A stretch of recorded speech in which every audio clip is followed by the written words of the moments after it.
Good evening, Goodman Games DCC fans. My name is Matt Robertson, otherwise known as Grape Ape, and I want to thank you for joining us on the Reaver Express tonight. This is a DCC live play stream where we play a DCC campaign. We've got a new player joining us this evening, and we are going to start out with introductions from him.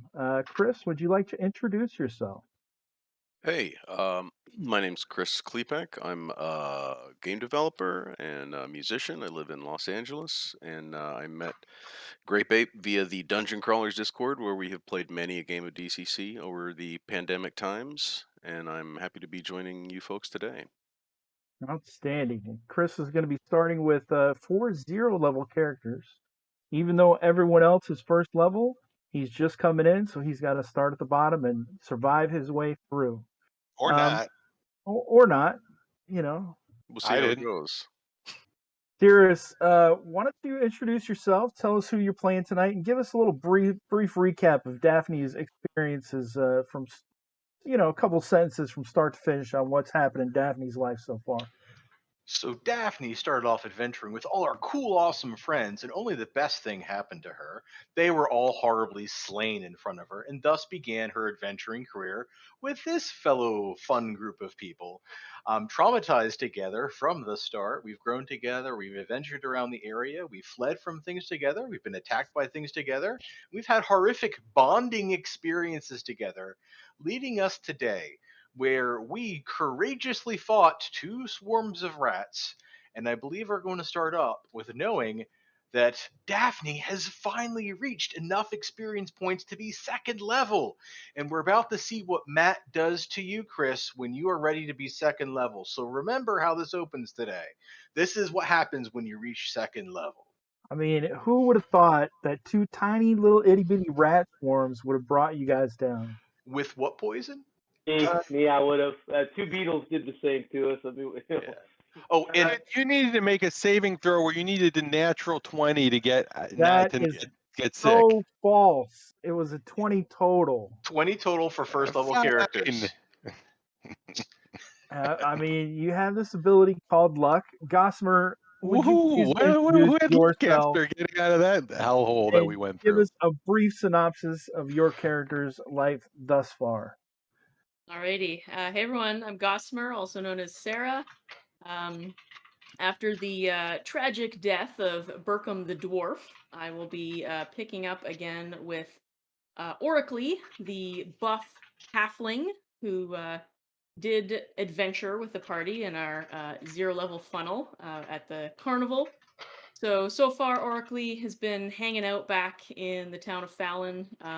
He doesn't really have a job. He kind of just picks up what he can. He's kind of everybody's best friend in town, so he bunks out in the barn with the pony Starshine, who he kind of picked up from his fellow zero level adventurer in the funnel. And the two of them hang out in the barn, and you can usually find him hanging out at the tavern, telling stories, having drinks, or picking up any odd job he can around town just to really help out. He's kind of everybody's big brother kind of character, and so with news of Burkham's death, he's ready to help out his adventuring friends and get back in the game. I'm impressed with your words per minute typing count with your fast little fingers there, but if you could mute that, that would be great. Uh, thank you, Sarah. And Lou, why don't you go ahead and tell us what's going on with you? Hi, I'm the somewhat sinister jewel merchant of Asichi, thief by trade, jewel merchant by night. I guess I don't know. I guess day. I switches up. But yeah, he's tagged along, made a trade of his manservant Kickjaw in order to regain his human composure after being turned into a chicken, like many of our party had become.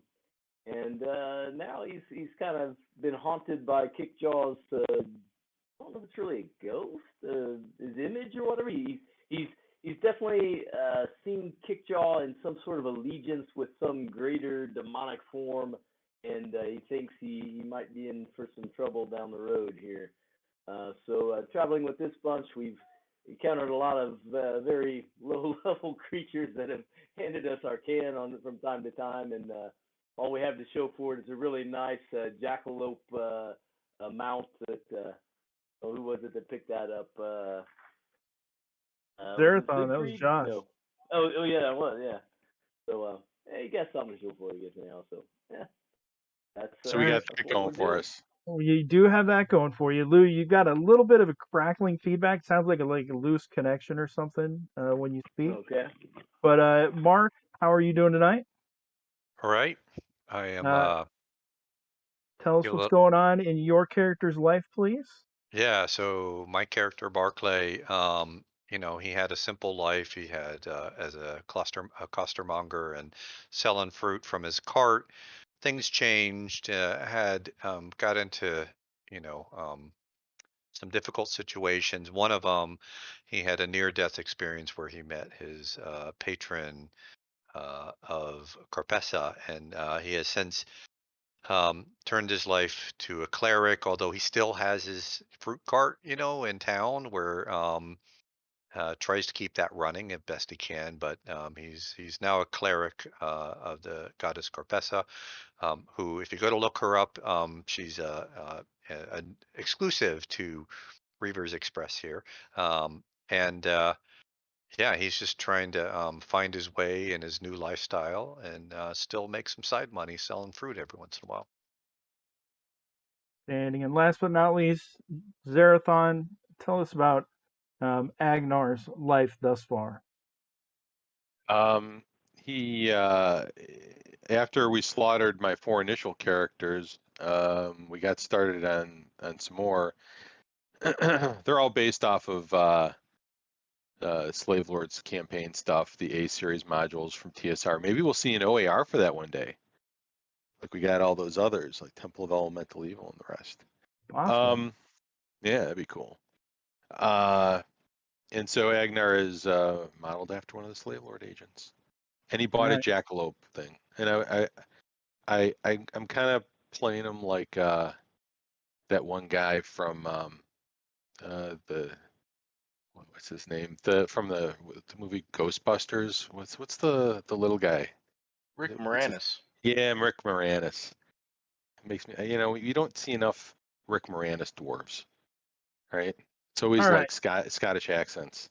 Well, Chris, you've only got 3 characters, and that's because the 4th one we roll up live on stream. So in the Roll20, the viewers should see the map of Fallon and the larger continent map or country map of North Haven.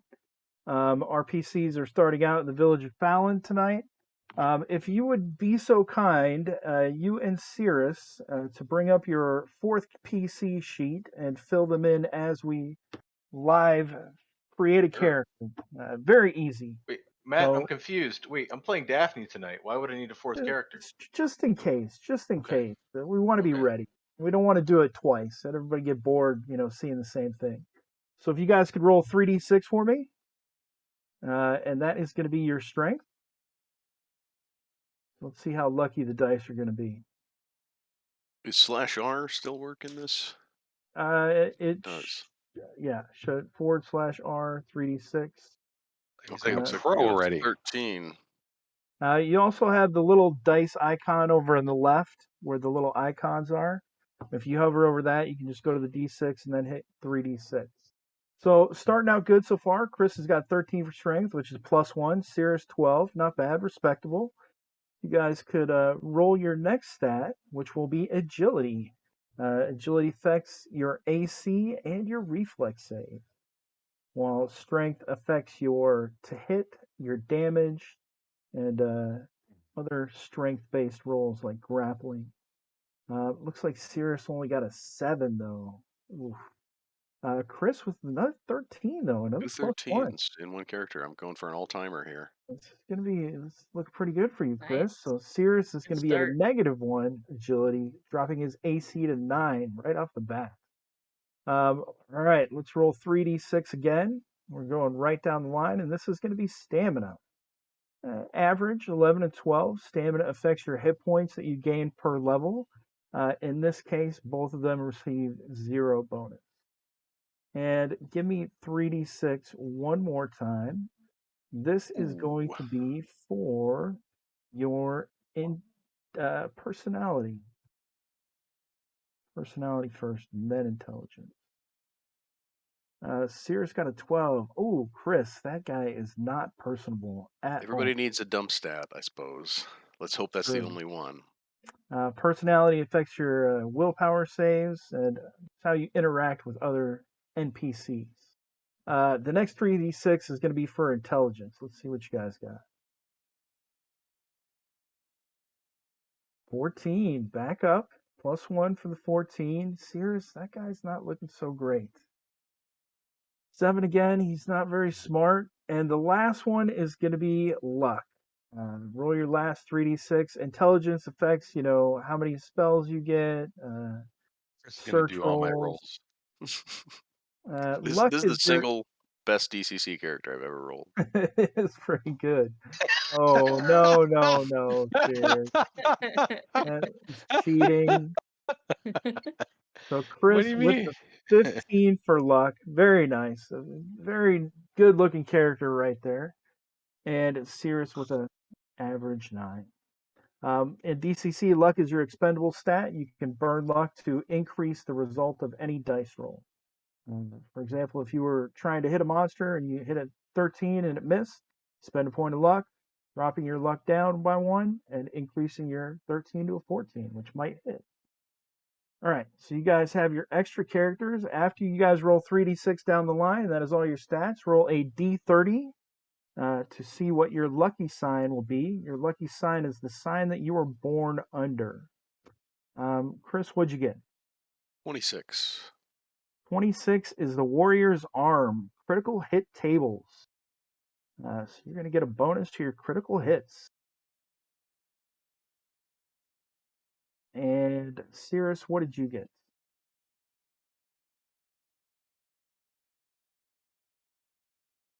Cannot hear you. You might be muted. At a 10, which should be born under the loom, right?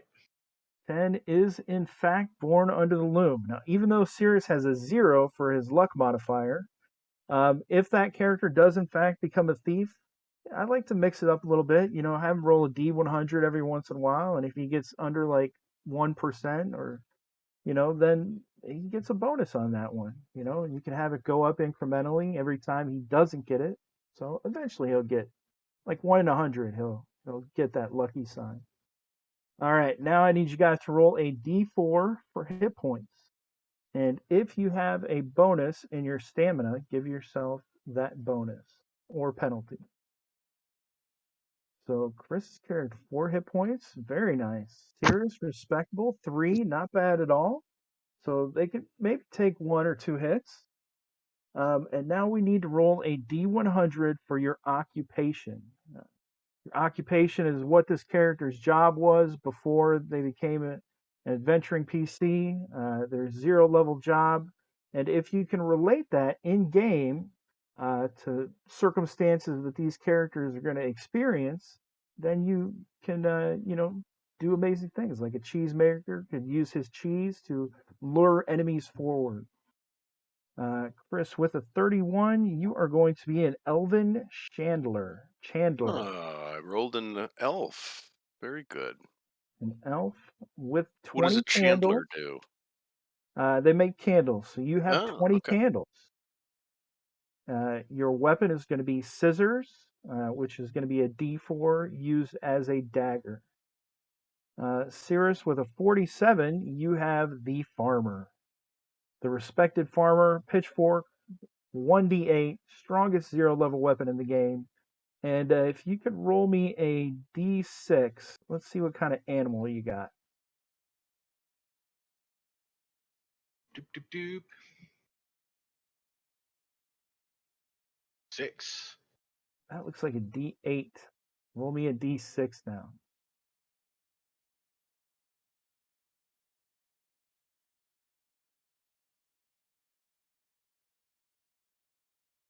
2. 2, you have a goat. So please give your goat a name, and that goat will come into play. Absolutely. That's how we have Starshine. Let's see. All right. Lastly, go ahead and, not lastly, but choose an alignment for that PC. Roll 5d12, which is going to be your starting copper pieces amount. See how rich you guys are. Chris, 33 copper. 33. Curious, 29. And then the last thing you're going to do is roll for one more random item. So each of you, if you could please give me a d24 roll. 19. Curious, you have 50 feet of rope. And Chris, you have flint and steel. Very nice items. And that's it, everybody. That's how easy character generation is. It took 5-10 minutes because we were kind of explaining as we went along, but very quick. So they are ready to go. So quick little recap. It's been a month since we saw you guys. When we last met the party, let's change our maps here. I believe we were on this hill right here. Oh, let's go back for 1 second. Elena, if you could zoom in to the right side of the Fallon map, kind of over where that purple token is. On that map, the party had checked out some reports of strange lights that had been seen. They found these lights, they found this message on the handout board for in the tavern, which I was going to bring up right now. And it says, strange lights to the northeast, someone should check them out. Not signed. They took it upon themselves to figure out what it was. It's kind of right by Agnar's farm across the river. And they found a stone circle with ruins on each of the stones. And so now let's move you over to the map. And this is what happened. Now, if you guys go over to the left, I redid the map a little bit, make it look a little neater than my chicken scratch. But these pus-pocketed plague rat swarms erupted out of the ground. Smoke, an aura of earthly decay, and little clawing, little tiny hands, padded feet with little hooked nails on them began digging through the earth as the ground just erupted and exploded with this geyser of rats. All the party members had been temporarily stunned by a runic alphabet ruin. Unfortunately, Daphne was stunned, but she would have told you that in the runic alphabet, in the spell, Issa is the one to cause kind of not immobility, but it was altered by someone we do not know who, and it instead was this ruin here. That froze the players. Thank you. It's my wife, Tracy. And each one of them needed to make a DC 20 will save to try to break the effects. Vasici was the first one to do it, who proceeded to try to attack the rats, but they were chewing on Agnar and Daphne and Barclay a little bit. And eventually Agnar broke free and Daphne broke free.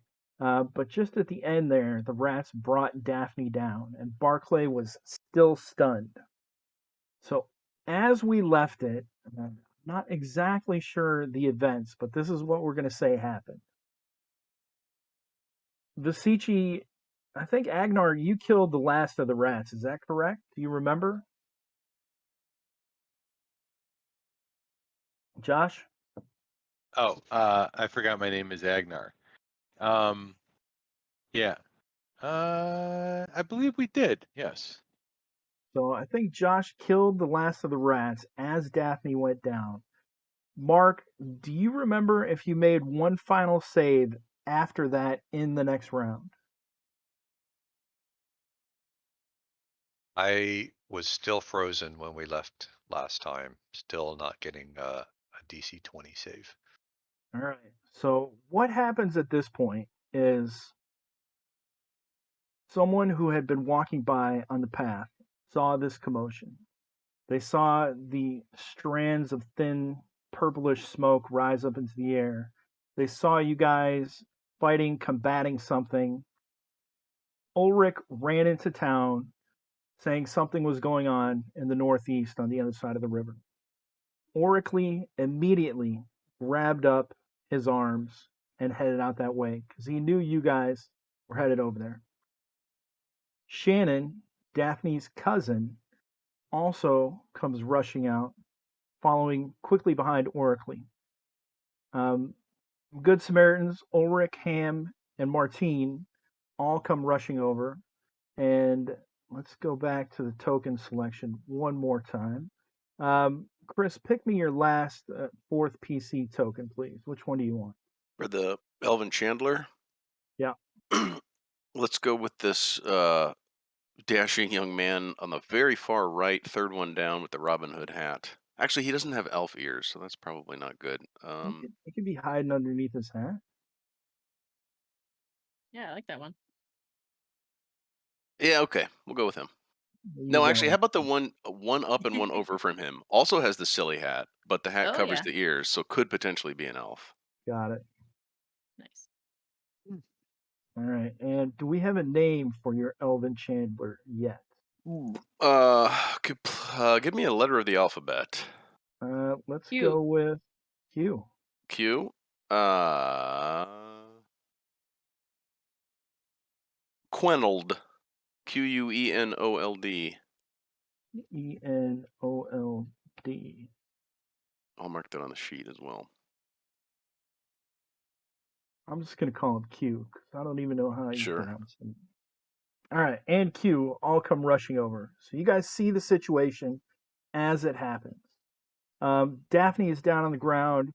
Agnar and Vasici are vomiting from the effects of the bites of the rat, the poisons flowing through their system. Mark, can Barclay please make me a will save? Oh boy, I've been practicing up rolling a d20. Let's see if I've gotten any good at it for a will save. We know this needs to be a DC 20 to succeed. Oof. Man, 14. 14. And Now, the other thing to be known about Barclay is he doesn't have much luck right now. all is Unfortunately, not lost. How much luck do you have, Barclay? I think like 2 or 3. I got 4. My luck is 4 right now, so not a lot to burn. Not to make that 14 a 20, that's for sure. Now, So Oracly is just coming over the hill. Yeah, I think Oracly would be rushing over as fast as he can. He's got his 2 hand axes at his side, and he's coming to check things out. Things look bleak. And he would see Barclay. What does Barclay just is looks like kind of frozen in place? You Is that see what's happening? Barclay kind of stone still like a statue. Bodies of dead rats are around him, and a small wooden kind of like campfire with charred remains is directly in front of him. But what's shocking is that Daphne is down, and you see small little nibbles and bites, blood coming out of her clothes and her, leather and cloth garments. And Barclay's face is staring right at her, but he's not moving. And you see, even from this distance, the kind of like a tremor, like he wants to move, but he can't. Yeah, and I think Barclay has helped Oracly in the past, right? And in our previous adventures and some tight spots. And yeah, he would be running over and he would just be yelling, "Barclay, what's going on?" As he's running up and like really projecting his essence your way. All right. So, would you like to spend any luck? For sure. I can toss him How much? 2 to be 4.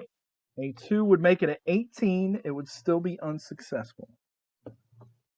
I assume I can only burn one more luck down to 3. Is that right? Or No, you can go down to 1.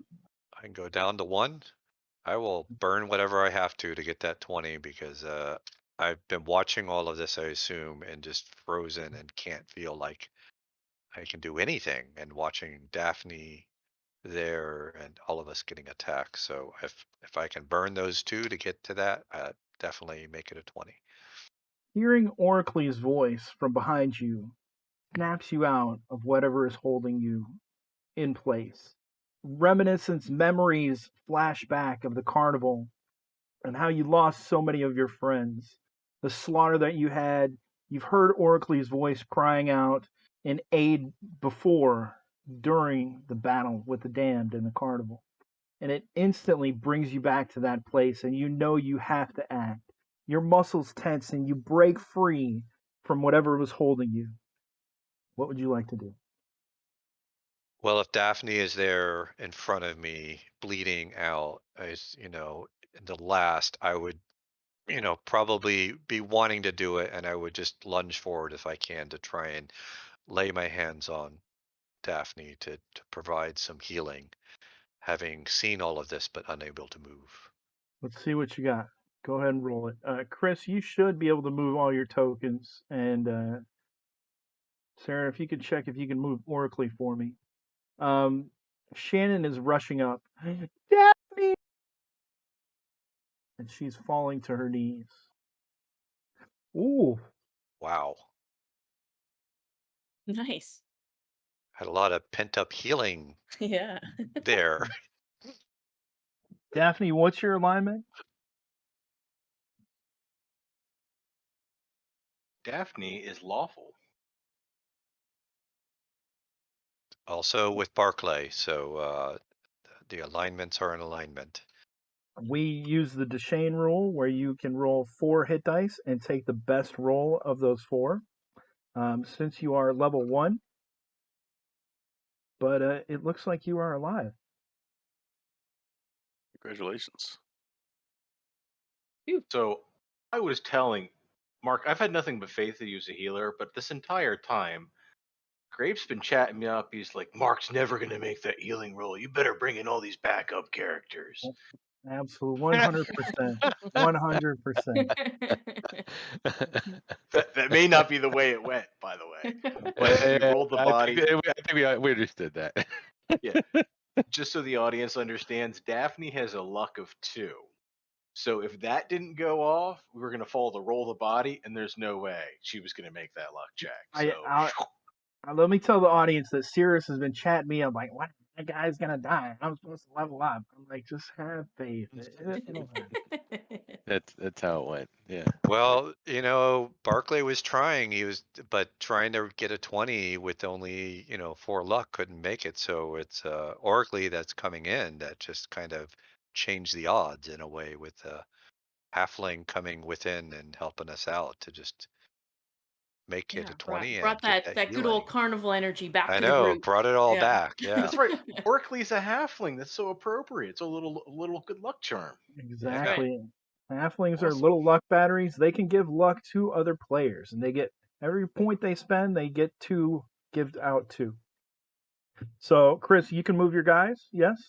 I They're in believe so. Yeah. Are these 10-foot squares? these. We'll say 10, 5, 15, 20. Irrelevant at this point. Sure. Should I go Um, ahead and move up? yeah, you guys are out of combat. Agnar, Vasici, you guys are vomiting. Shannon sees Daphne come back to life, and she's looking over the wounds on the body. She's looking at the rats, and she jams a yellow root in Daphne's mouth. Here, chew this, quick! Daphne, it is very bitter, chalky tasting. Shannon also holds some up to the others. Now, Shannon is Daphne's cousin. She's a herbalist, kind of local remedies. If any of you were bitten by the rats, eat these quickly. I eat care it. not what it is. Bring it, bring it. And I think, yeah, Agnar and Vasici were the other ones bitten by the rats. What would you guys like to do at this point? Well, first of all, I think Orkley would go over to Visici first and Agnar as well, if because you said they were vomiting, and They were. Orkley would, yeah, he'd put a shoulder on your or a hand on your shoulder, Visici, and be like, uh, "Don't tell me you ate more of that carnival food." If only. Much worse. Ah! Ugh. It's all right. It's all right. It'll be over soon. In the carnival, they ate candied body parts and gained some effects, we'll say. Or got ill Yeah. if All you right. failed Well, your. Daphne's up. The situation totally under control. I had complete faith in you guys. What do you guys want to do at this point? What's going on out here, guys? Barkley would be, Barkley, you just came at the right time to help us. It's crazy out here. The ruins and I was frozen and Barclay would look around at the rest, seeing if anybody else needed healing too, besides just the poison. But yeah, you came at just the right time. It was madness here as these rats attacked. And did I hear Kickjaw? That was the Yeah, prob. rewind us a little bit, Matt. I kind of do remember there being something with Kickjaw here, but I can't remember exactly what it was. As soon as you guys came up to the stone circle, we're inspecting the ruins.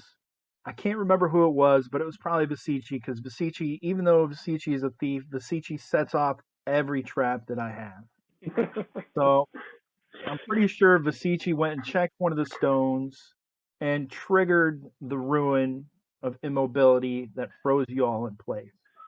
At that point, you heard you felt a presence behind your back, Basici. Um, and you heard Kickjaw's voice in your ear. Only you could hear it, and only you could really feel the presence. And he says, I have found a new master to serve now. I'll see you soon. And you're positive it was Kickjaw's voice, but you couldn't see him. And as soon as you were free, you got free first. There was no one else anywhere visibly around. All right, so yeah, I communicate that to you guys. It is as certain as the sun rises. It is Kickjaw. He means to do us harm, me especially, but to you as well. I guarantee that. Now, Chris, as a DCC player, you've played and ran a bunch of games. Have you ever seen one of your players sacrifice one of their zero levels for a piece of candy? I mean, it Are was. we talking Werther's Originals? Are we talking? I think it was like a candy human ear. I mean, no, it was. It was the That's promise of turning intense. back The into a toe. human. Yeah, I It do was It there was remember was a that. it big was a stakes. toe. It was a toe of the zombie late confection lady that was selling. I've never seen anyone give up one of their characters voluntarily. I loved it. It was real good. Well, as my characters enter the scene, Ham the blacksmith is looking around at this. What are my friends? What are these elements of sorcery here on farmland so close to our village? What is this? You guys all recognize Ham and the companions, um, Hugh, Martine, and Ulrich. Their jobs will be posted in Fallon after this adventure, but they are from Fallon as well. Is there anything noteworthy about the stones used to make Uh, this? they look like kind of large river rocks from the river right, 10, 20, 30 feet away from you. Some are about face sized, others are about fist size. Nothing spectacular about them. They each have a various ruin written on them. I smack one with a hammer. Sure. I smack one with a hammer. You smack one with a hammer and a nice chip comes out of it. Are you trying to make it explode, or what's your intent? Trying to efface the runes. Easily done. I mean, you bring your hammer down upon it. The ground underneath, gives it a big crack, shatters a couple hits, the rock is in pebbles. And I just keep going around the circle. All right. Have This'll we fix seen it. this before? Have you seen what? This whole assembly of rocks. Is this new? Like, because it is quite close to town, right? So is this? Yes, it is, and you have not seen this. This was not out here before, as far as you know. This This is is not. This is not a ridiculous. regular feature of the town. Right. This is ridiculously close to the farm, the family farmstead. All your siblings are there, Agnar. I know. Got to get rid of this thing. I want to This have a is look no at some of good. these runes before they're all destroyed. Do we recognize any of this stuff from anywhere? Doop, doop, doop. What are these runes? Do you have any occupations that would be relevant to that question? And Um, if you do, give me a D20 roll, intelligence, and if you don't, give me a D10. let me have a quick look. I think the answer is no. Candlemaker, beetle, blacksmith, navigator. Not unless navigators use runes. So I'll give you D10 here. Daphne did gain some knowledge, but she was frozen and then died before she could share it with anyone. She's less dead now. Daphne is less dead now. She's got a root jammed in her mouth that Shannon is making sure she eats all of it. And Agnar and Vasici, once you guys eat the bitter, chalky tasting root, it tastes horrible, but you immediately feel your stomach ease. The cramping stops, the vomiting stops, and you feel better. That's So skills. Daphne sees them monkeying around looking at the runes. So she's going to kind of through mouthfuls regurgitate what she can tell you about the runes. So, more than half of them are marked with that immobility rune, which is kind of everything that you've gathered. You believe, being a wizard, that the other ones were there just to kind of incorporate and bind the summoning spell. So you think there's kind of two spells going on with these runes. One would be the animal summoning that summoned the rats, and the other one would be the immobility runic alphabet that froze all you guys in place. Hey, Matt. Troy redeemed a random joke or random fact. Random joke or fact. Absolutely. Tell me whenever that happens. I am full of useless facts. Did you know the infinity sign or the sideways 8 is actually called a lemniscat?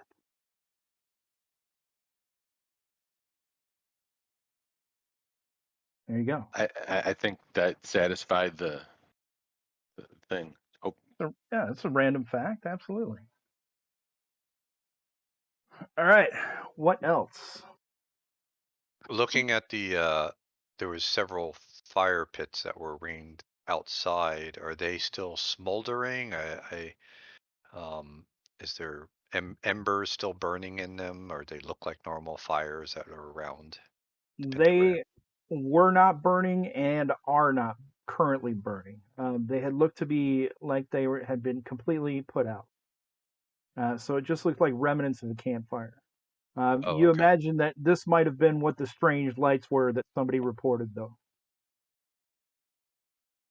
The pentagram sign there. What's it made out of? Is that like chalk on the ground, charcoal? Not even chalk. It looks like somebody took a stick and just Okay. kind of gouged out the grass.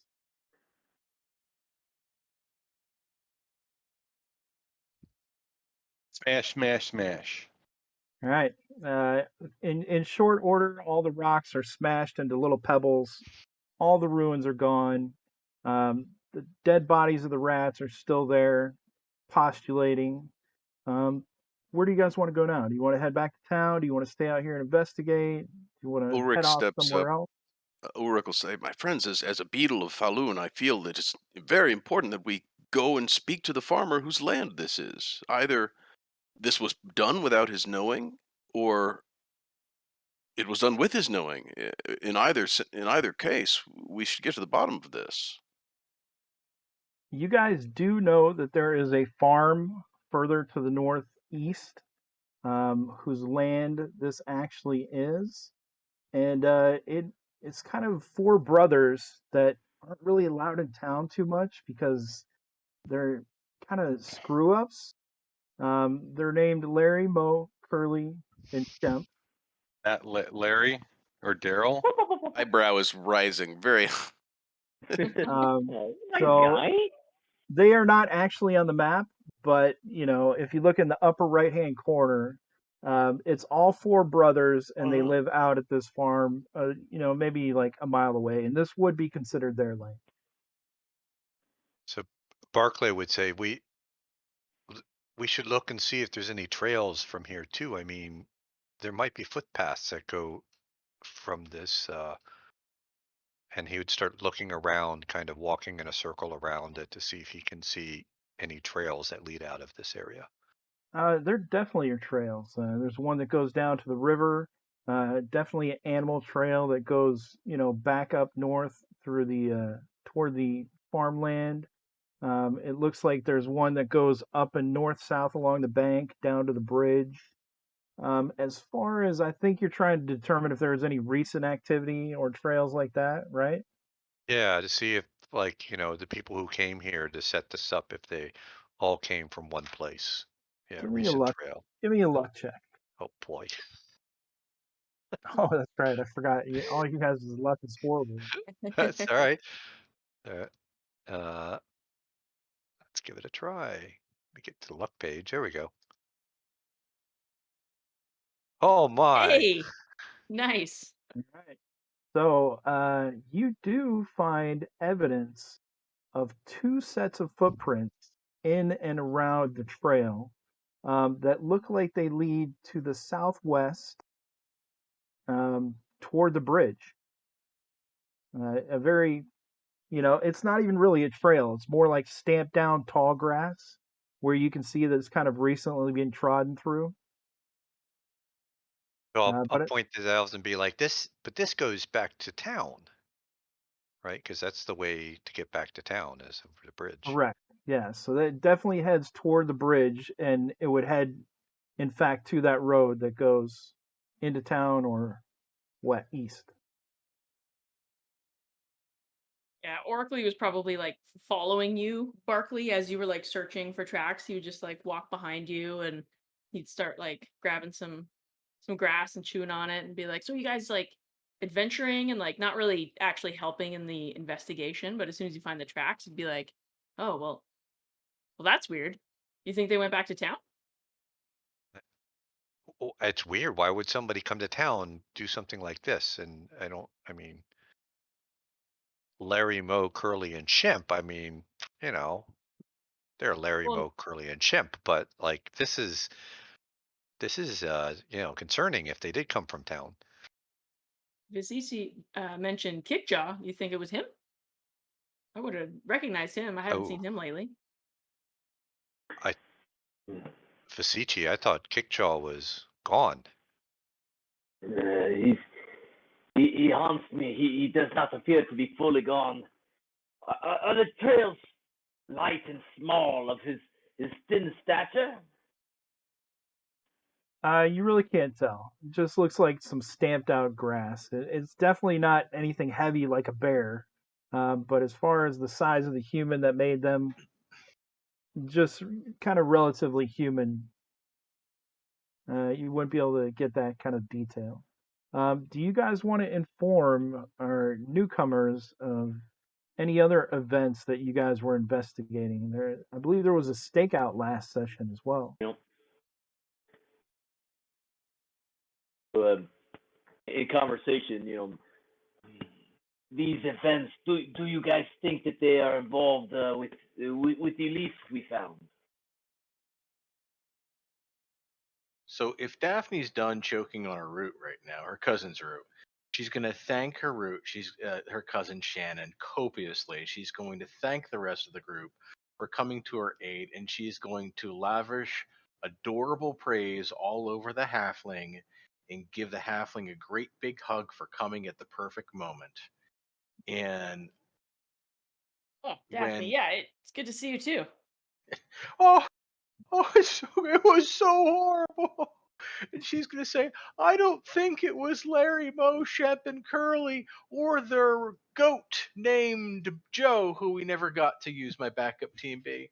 So I don't think it was them, because to create this kind of crap in these powerful runes, particularly such potent magics, that's well beyond my ability and any other spellcaster with our power. I think it's some kind of ancient evil magic of the kind that we haven't seen since that nasty carnival business.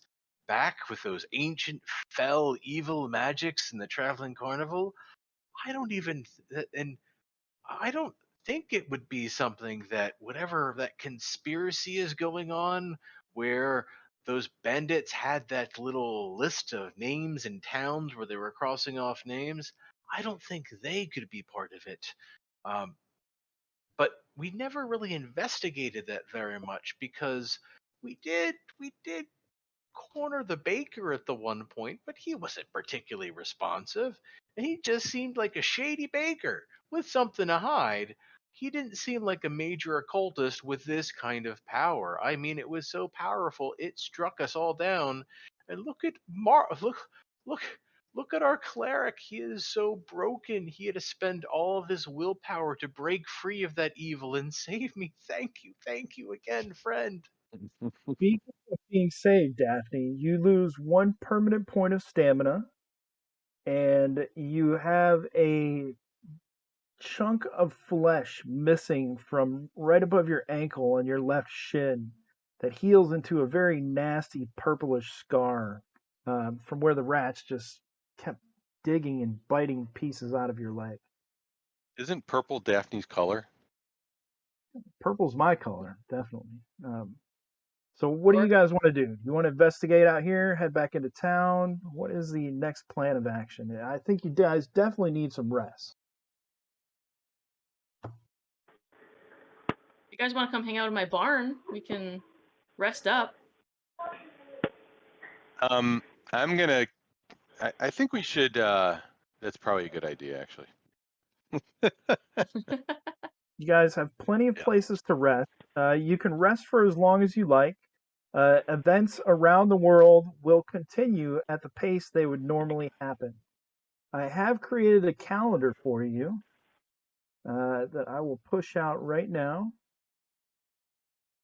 So this is the calendar, and I've updated it in blue with events that have happened to you guys in particular. The day of the dung beetle, that is when I'm pretty sure that's when we did the Carnival of the Damned. But we are in the month of Galehome. This calendar is from the Adventurer's Almanac, Goodman Games product.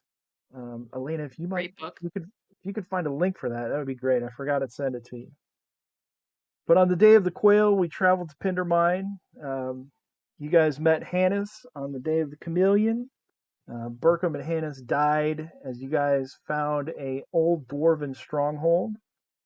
So there is that story. You were talking about returning to the dwarven stronghold to avenge Burkham, but you returned to Fallon to get some equipment to deliver the load of copper that Father Xander had requested. And the day of the rat is today. And we will fix that question mark because Daphne is alive. Did we get that payout, You did. Father Xander? You did. That was the other thing we forgot for the loot. Father Xander did pay in full.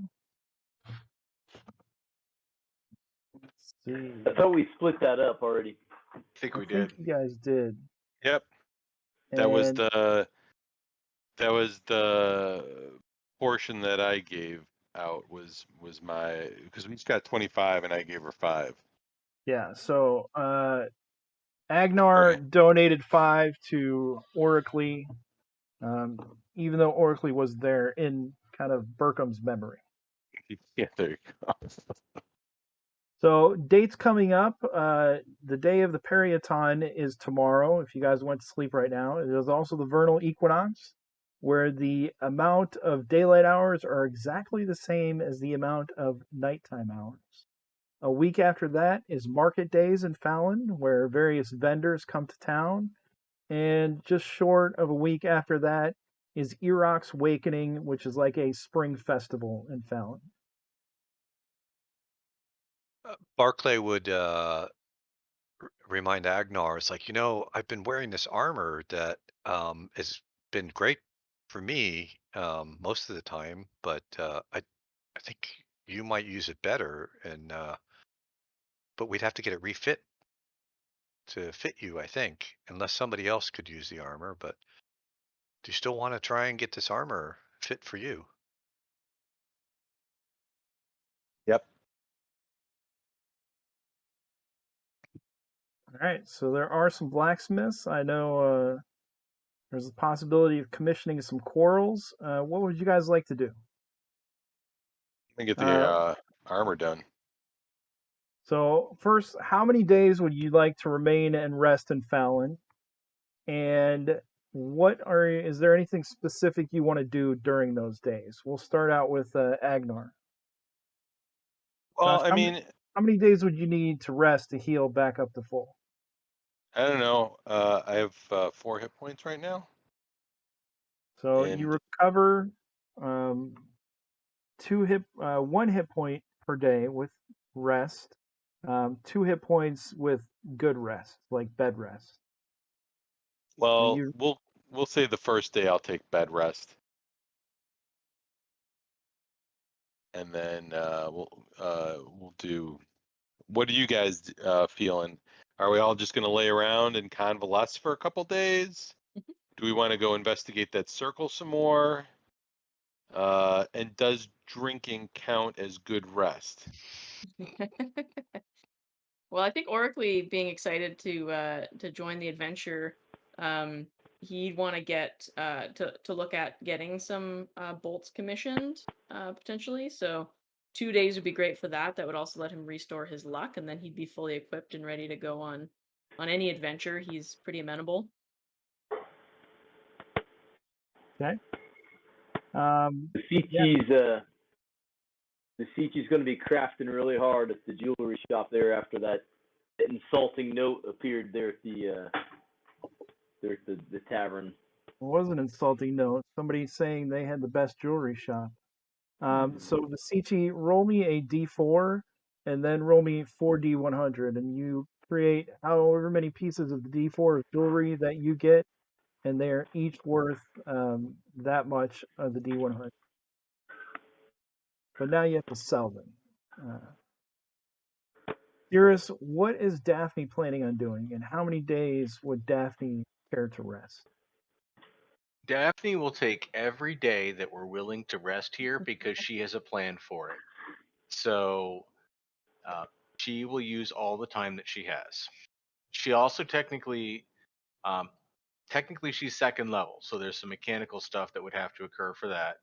All right, But she's down a metric ton of points, so she'll take whatever healing ability score points. So she'll take whatever time we have to recover some spell burn. let's go ahead and level Daphne up right now on screen. Go ahead and roll your new hit points, which would be a d4 plus your stamina modifier that has just been lowered by 1. Level 2. All right.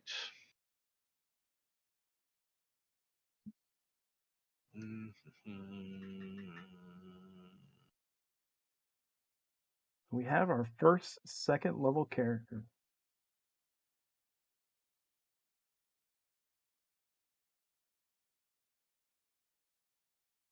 Three points. All right. So you immediately gain 3 hit points when you wake up the next day. You gain a spell, so if you could roll a d26 for me.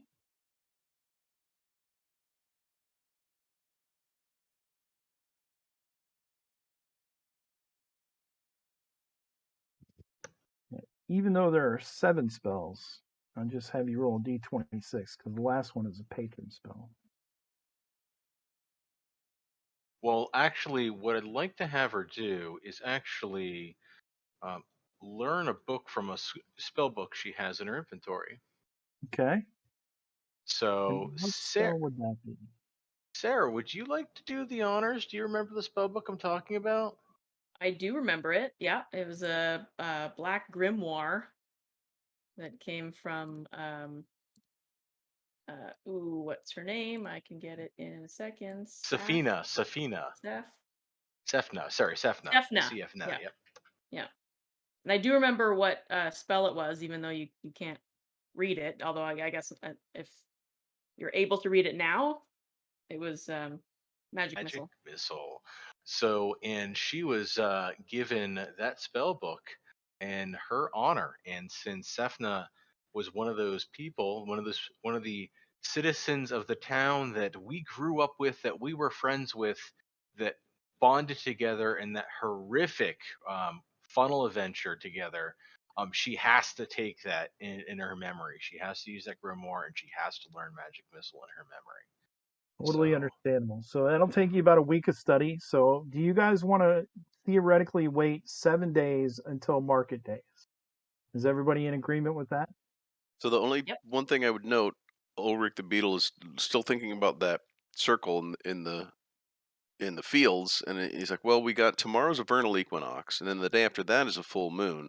It might be worth posting some people in the woods near there to see if anybody shows up at night and who it is. Okay. We don't can necessarily have to definitely try do to that. attack them, but it might be good to know." Why? What does a vernal equinox have to do with anything? Well, I don't know, but someone is casting some sort of dark magic here, and it seems like it stands to reason that astrological events may be associated with that. How do you And know it's, Oh about yeah, dark magic? demons love that sort of thing. Yeah, yeah. and, and it's right I outside read. your farm. Oh I yeah, have then to in that read case, many dark definitely, books. definitely, we need to post a guard out there. There are zoning laws to consider here. You can't just do this sort of thing wherever. All right. So, Daphne, give me a spell after you regain 7 points of stat. Give me a spell check to see if you learn magic missile successfully. gotcha. Can while I'm doing this, can I also before anybody commits to any actions, um, can I want to make a roll just to see if I can make any kind of assumptions about, or I don't care if I make a roll. Can I make any assumptions about the kind of magic that would be involved, particularly to cast that rune that stunned us all? So here, let me give you a die check. Uh,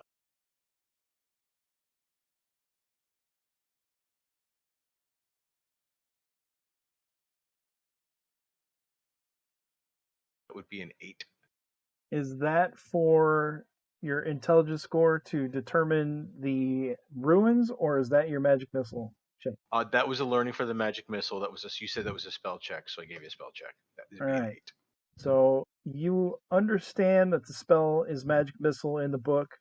You're unable to learn it currently.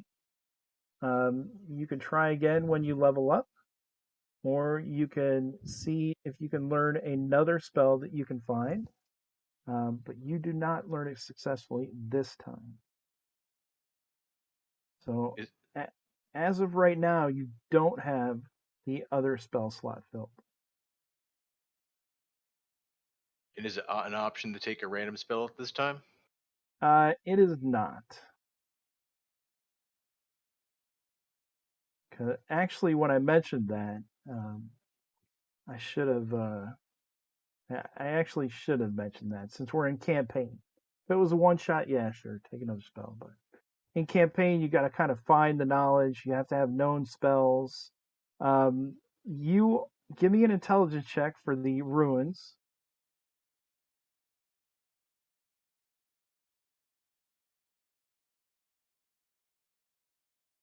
All right.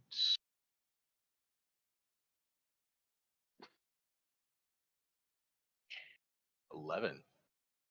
You want to stay in 11. What would I burn? Is Oracly with you? Because Oracly would gain 1 point of luck back every day. So we're burning this between. So I'd say if Oracly is with me and we're doing this at some point before we leave the glaive, or even in the days in between when I'm trying to learn the book that I can't read in a week. Yeah. So you'll get the whatever luck points back. So if Oracly wants to consult with me and smack me on the back of my head, hey, what about that? I'll take it. Oracly, do you want to consult with Daphne during either of these two events? I mean, Oracly is not intelligent. He will be there for moral support. He is interested in the whatever sparkly bits you're doing here. But he will encourage you with some motivating words. He would even I was gonna say, like, even on our way back from that, he'd be like, don't sell yourself short, Daphne. If you wanna do magic like that one day, you can. I believe in you. All right, so tell me if you would like to spend any luck on Daphne's behalf. Yes. How much? Um, 3. So it'll be 6. For the which roll? What roles are happening? So the first one, the 8, is to try to learn Magic Missile. Daphne would need at least a 12. And the second one is an intelligence check to see if Daphne can determine more knowledge and study the smashed ruins that are now in Pebbles, but to determine the kind of magic that is used there. Yeah, I mean, he'd be more inclined to be helping with the grimoire. So he would rub off. Yeah, I guess 2. Would a thief's ability to read language move into the direction of reading magic and that sort of thing? Funny you asked that, Lou, because we just talked about that on the last episode of Raw, 2 episodes ago, actually. And to read arcane writing, you would actually have to use your read from scrolls ability, not your read languages ability. But you could do it with your read from scrolls ability. So you use 2 points of magic. Daphne does in fact learn Magic Missile. A little fizzling happens from her hands. Her and Oracly are studying at Daphne's house, and suddenly, roll manifestation for that Magic Missile, Daphne, please.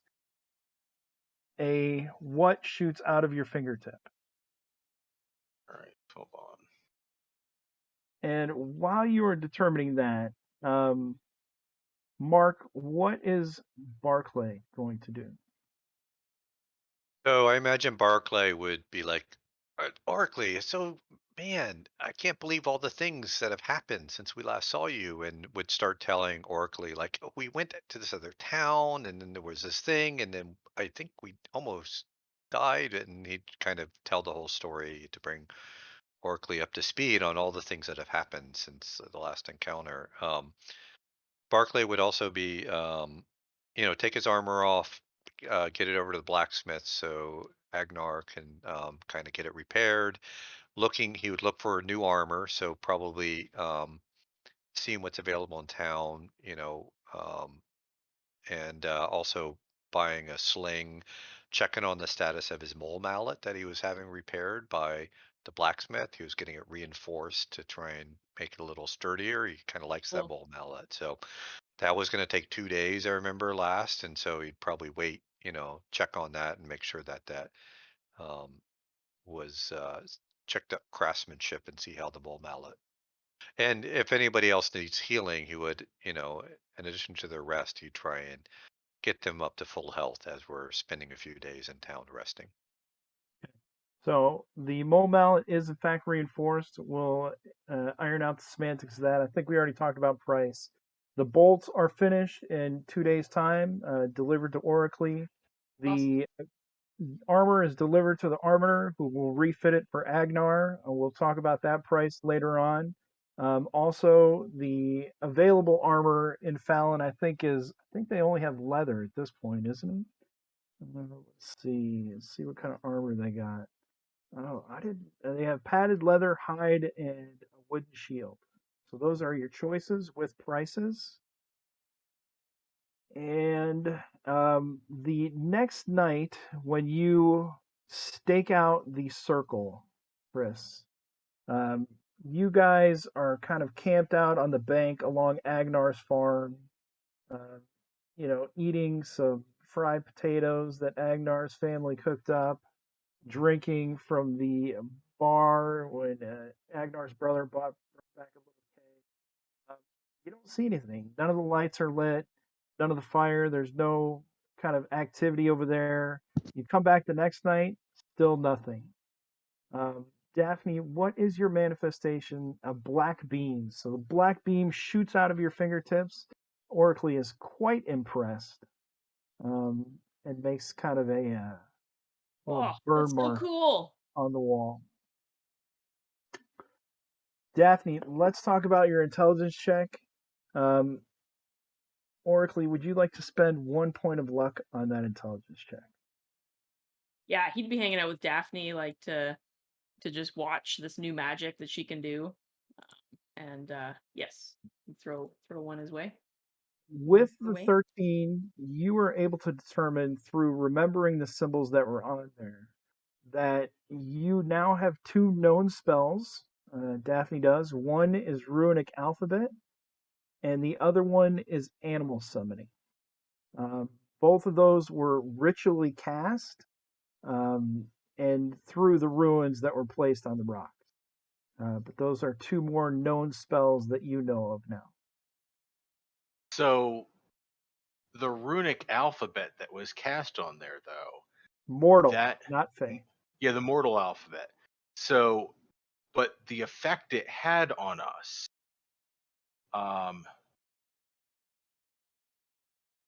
It was modified.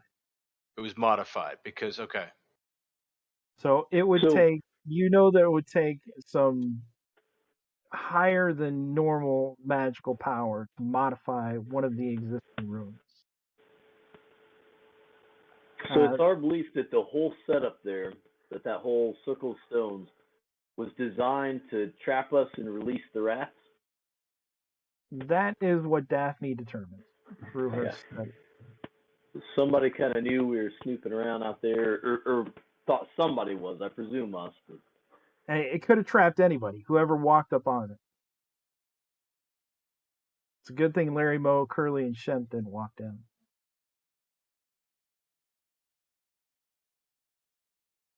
They might All have done right. better. I don't know.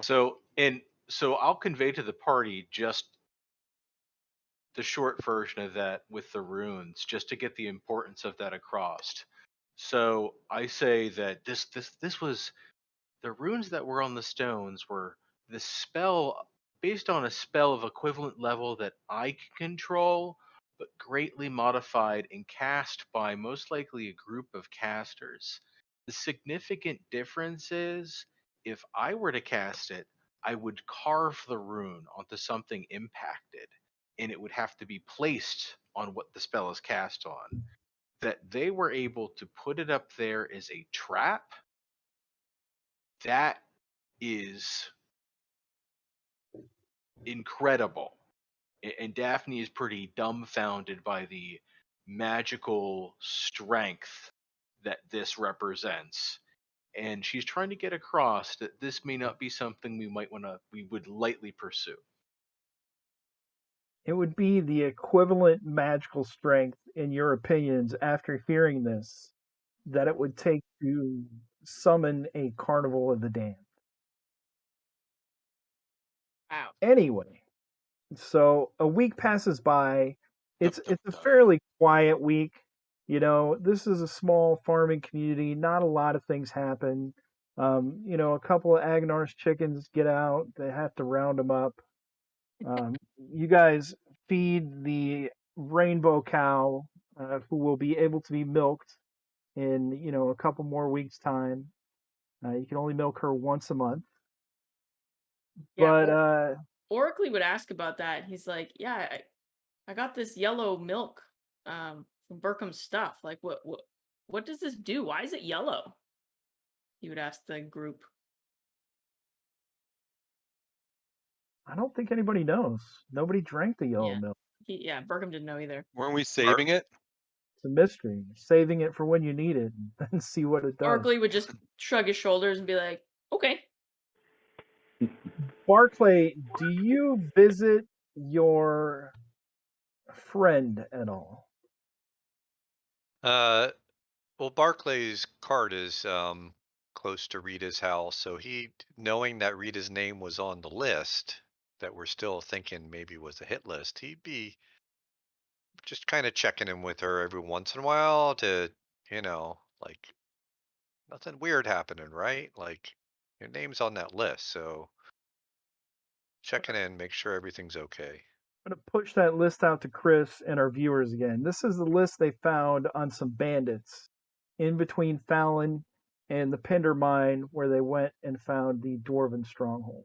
Now, I know initially you guys wanted to return to the Dwarven stronghold and see what was up with that.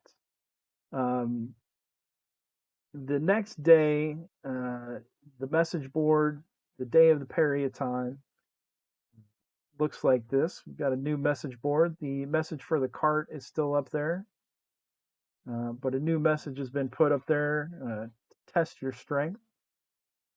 And you assume that is the hammer that was kind of given or donated to the town from the battle with the Dark Jester, that huge clown that had those little things explode, pygmy clowns explode from his stomach.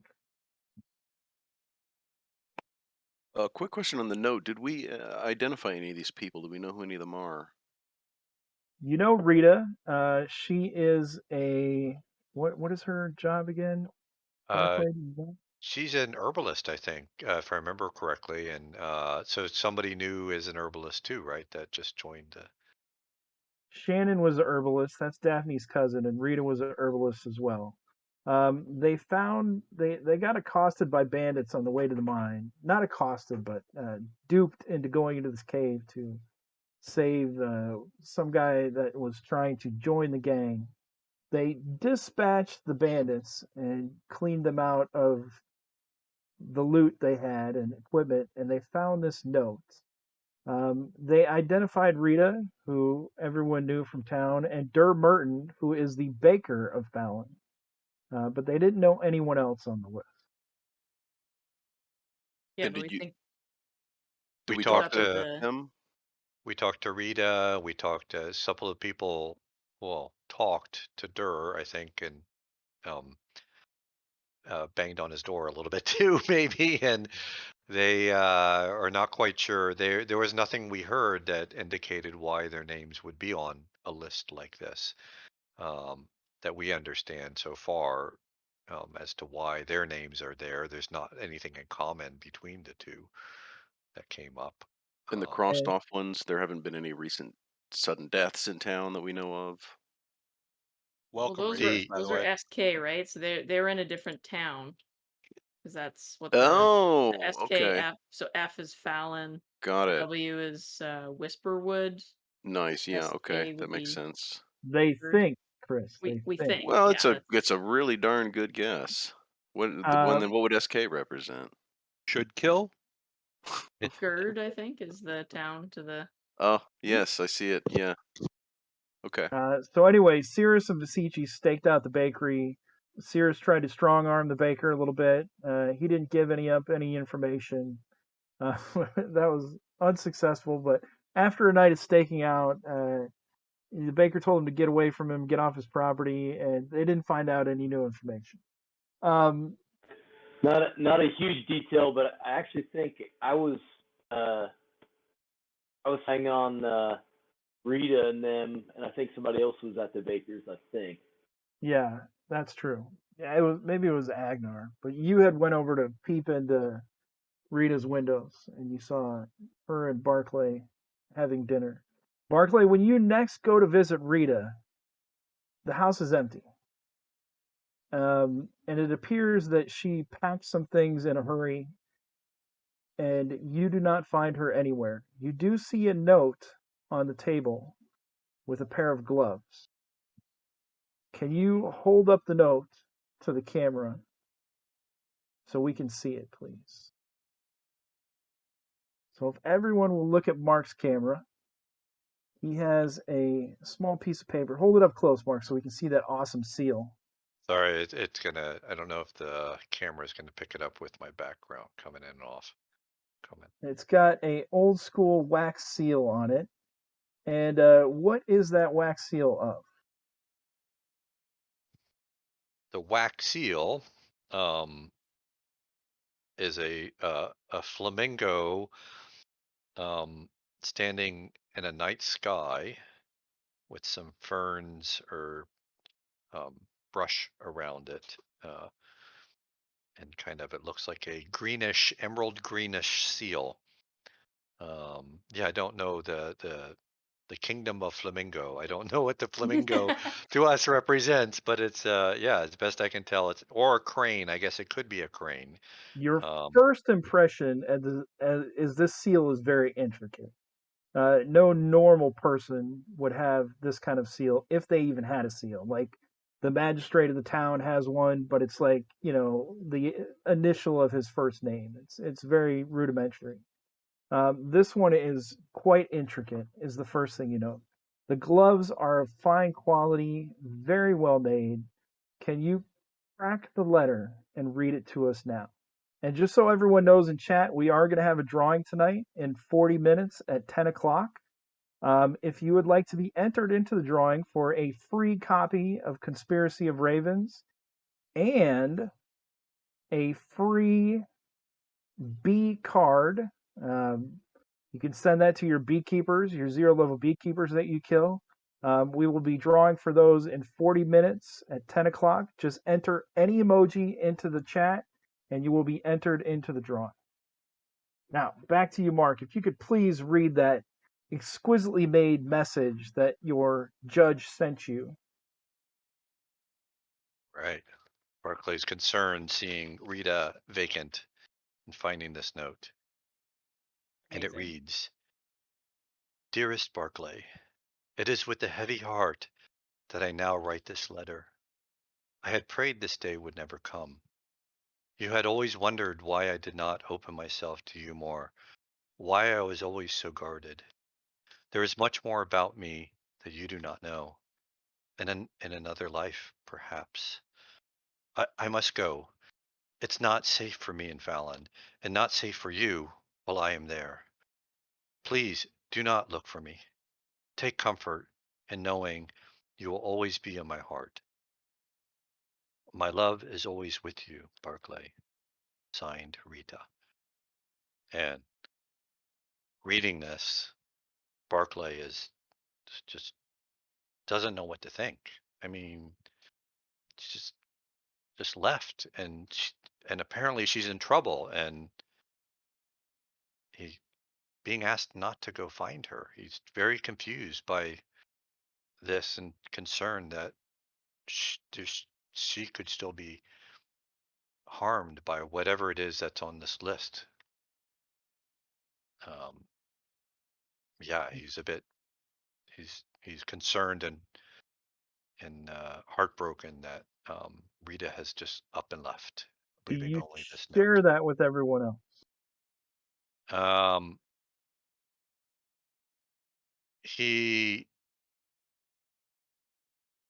he would probably, even though the note says not to, he would probably start asking around town and like, did anybody see where Rita went? Like, did she leave? Where did you and probably seeing his friends would also be like, did you all see Rita? She's gone. Like, do you know which way? Where did she go? Who saw her last? And Without to making them, he may relay that she's in trouble. without making any kind of check, I can tell you that no one has seen her leave. And by the time you go over there the next day's night and check up on her, um, everyone actually realizes they haven't seen her since the previous night. They hadn't seen her all that day. The day of the Periaton, Rita was nowhere to be seen. And they're like, I really didn't see her until yesterday or a couple days ago. So no one has seen where she went. And everyone realizes now that she's kind of missing. Father Xander gets all worried about this. He preaches about dark times coming. He's passing out these small copper crucifixes. No, I'm sorry, copper holy symbols that he's had made. And he's giving them away at the service for the church. The church is being attended by more people in town. Um, things are kind of escalating, and people are worried about their safety. What do you guys? Does anyone want to react to this news? Barclay would also say, Dur must know more too. I mean, Dur's name is on the list also. Did Barclay share any information about the seal on the letter? He would probably be holding this letter as he's running around, like saying, "Where's Rita?" Like, so you might see he's still gripping this letter with the seal, which is hard to show on camera. Oh, Would there. any of us have any familiarity with that? Show us the letter too, Mark. The writing. Oh, it's quite, yeah. It's in calligraphy, everyone. It's quite Beautiful. something, and the paper looks like you aged the paper or something like that, or maybe did you make the paper yourself? I wouldn't. I did not make past the you. paper. So all my players can expect a package like this. At one time, I sent Mark his little swag package for being a player, thanking him for being a player. You guys will all get one, but I soaked that paper in tea and coffee grounds. I Awesome. roughed the edges by myself. I calligraphied it, stamped it. I love props. That's I awesome. sent him some other goodies, but that little coin he held up, those are the gloves he found. So that's an old D&D coin. And so they definitely are of high quality, and even picking them up, they kind of form fit around your hands. Sweet. Cool. Visici, give me an intelligence check, please. Sure. I mean, even without the check, you know that this seal is of extremely high quality, very intricate, very delicate. It would take a master kind of engraver to make this seal. Well, I probably know some pretty good engravers and legends of even better ones. I'm gonna burn some luck on that. All right, I was going to ask if you wanted to stay on a 10.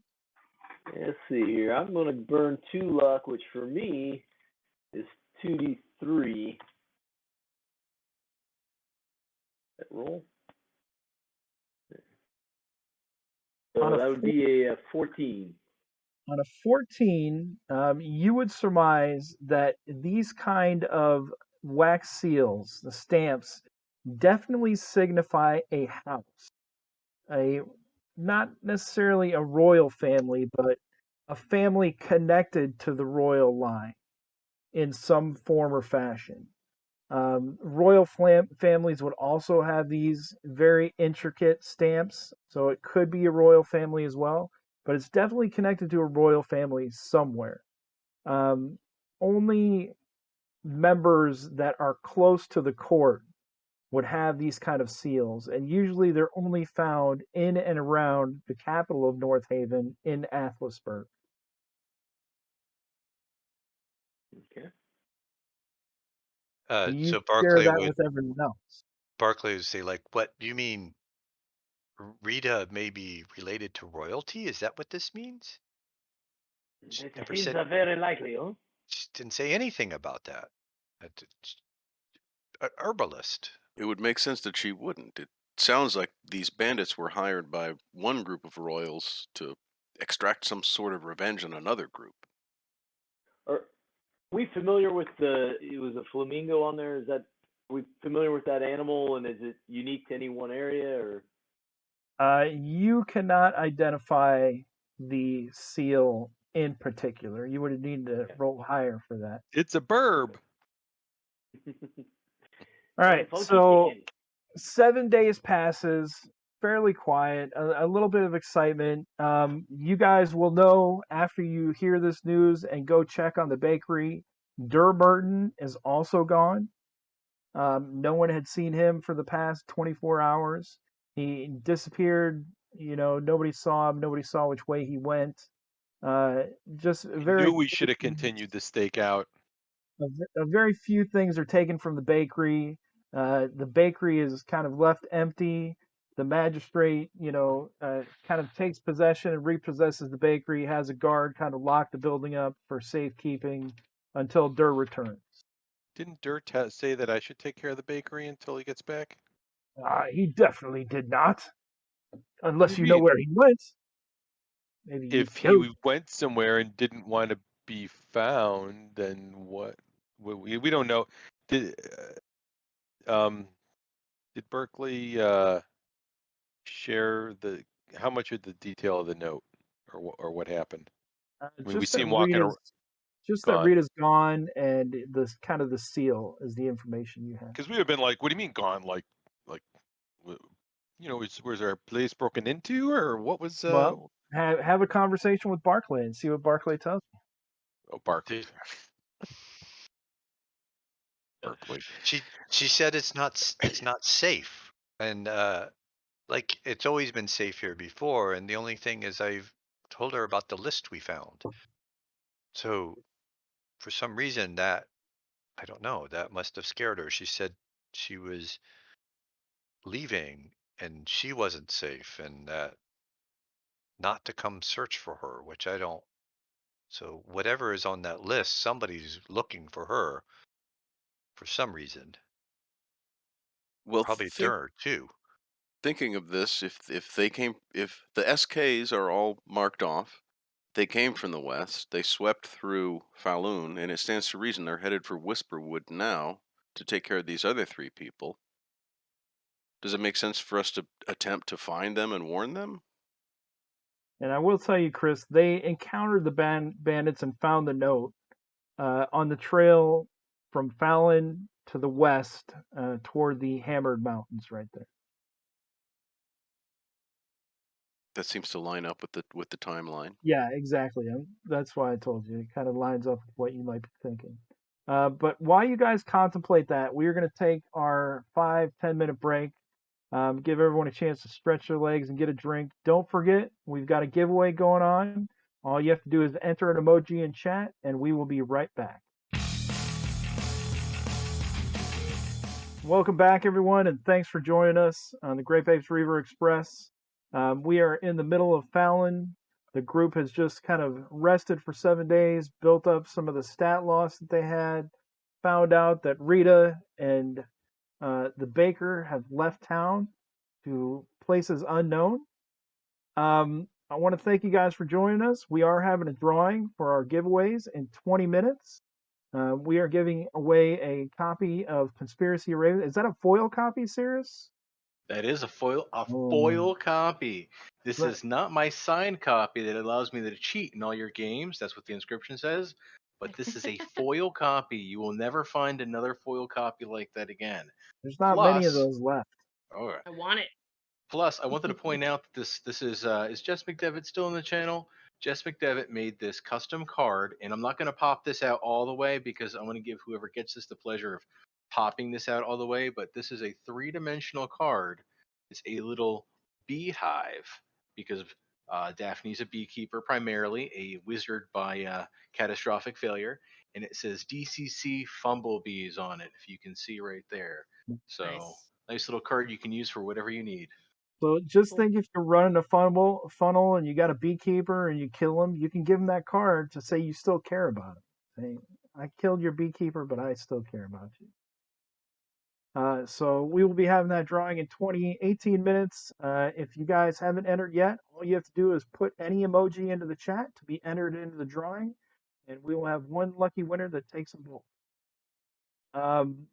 The other thing I want to do is talk about the campaign real quick. So when you're playing a DCC campaign game, you got a lot of downtime. You got these transitions in between areas of battle. It wasn't very exciting for this first hour and a half. You know, there weren't massive combats, there weren't spells getting thrown all over the place. But we're trying to build a story, building, lore around the system so these players can dive in deep. Now, I want to check in with my players. How do you guys feel about it? Do you want less lore, more lore? Is that just enough lore? Do you want more action? Um, Josh, what about you? Because I saw you take a big mouthful of food. What do you think? Do you want more combat, more action? Do you like hearing all these story plot lines? Just taking it all in, man. This is all new to me, right? I mean, where I've been the last life. It's just been 100% Greyhawk. So, playing a not D&D was, as you know, a great undertaking for me. There's people that are, cheering and laughing and mocking me because they're like, "That's not Greyhawk," And you said you never play anything. It wasn't like I would like people would be like, "You want to come play this game?" I'd be like, "No." Is it Greyhawk? And they'd be like, "No." I'd be like, "No, pass." So I think they just trying mock to take you it anyway. all. What? So I think they mock you anyway, but Well, that regardless. too. That's because that's fun, right? I mean, uh, but yeah, I'm just taking this all in. The lore is interesting. I'll admit I'm like at sea with a lot of it. Okay. Like I'm like, what is it? Um, Combat. I mean, I enjoy that. All right. Yeah. Noted. Uh, All and right. RP is always fun. I enjoy watching some of my more experienced DCC colleagues here and how they play, and the game is a little different than maybe I'd be playing it if it were another type of game, and I find it fascinating. Yeah, So it's been a learning experience. Josh Thanks. isn't killing everything he meets, is what, in other words. Mark, what do you think? No, not murder hoboing. Well, I really don't have a lot of experience with DCC campaigns. It's a lot of, one shots or adventures. So I like the fact that, we've got these things that go beyond the story. I just threw out Rita was somebody I knew at the beginning, and so now there's other stories that go longer. So I like this added little bits to it. We've got several things happening in different directions that we could go. So yeah, do we, go to this other place? Do we left business elsewhere, and so suddenly, life is getting complicated. So with this stuff happening. What So yeah, about I you, think it's Lou? good. So I find it interesting, coming in off of the funnel. We had so many characters, and they were so very temporary in a funnel that now that we've seeded into, for most of us, the characters that I think will be playing for the long shot if they survive. Now we're starting to kind of explore who those characters are and developing the connections between each other. Um, and that's, in a session like we've had so far tonight, it helps to start to couch that. And that's really important to me, man. I really like to kind of know who my character is, not only in himself, but also in his relation to the other characters. Um, I'm not trying to speak ill against funnels. I think they're a unique and interesting experience. But the one downside of them is that you do have to have then some open grip for this kind of thing to happen. Sarah?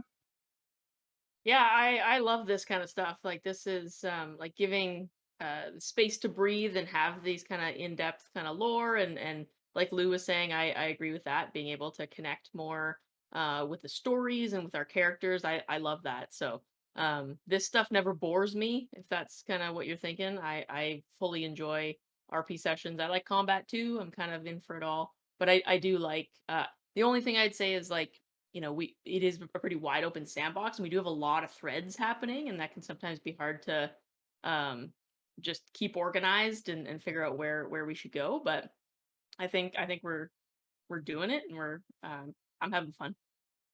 All right. Cyrus? So I'm pretty easy. I'll play whatever and do whatever. Um, I'm in DCC to play the game and have fun without too many complications. I'm not going to play DCC to get involved with the long-term politics or political development of a campaign. I'm here to roll some dice, have fun, and take it easy. It's kind of what I like about DCC. And I don't think there's a wrong way to play it. Don't get me wrong. So I have no expectations. I'm going to come here, and I was totally okay with Daphne biting it. Matt and I had a conversation where I was like, "Oh, Daphne's going to level the next time we play," and Matt said, "Isn't she going to die?" I'm like, "Oh, yeah. Wait a second. It's really going to depend on Mark pulling the healing out of his rear." And Mark, you totally came through with that. I mean, that was totally surprising. I thought it was going to be up to because I didn't see A how little- you'd be up. Had a I little luck just- help there.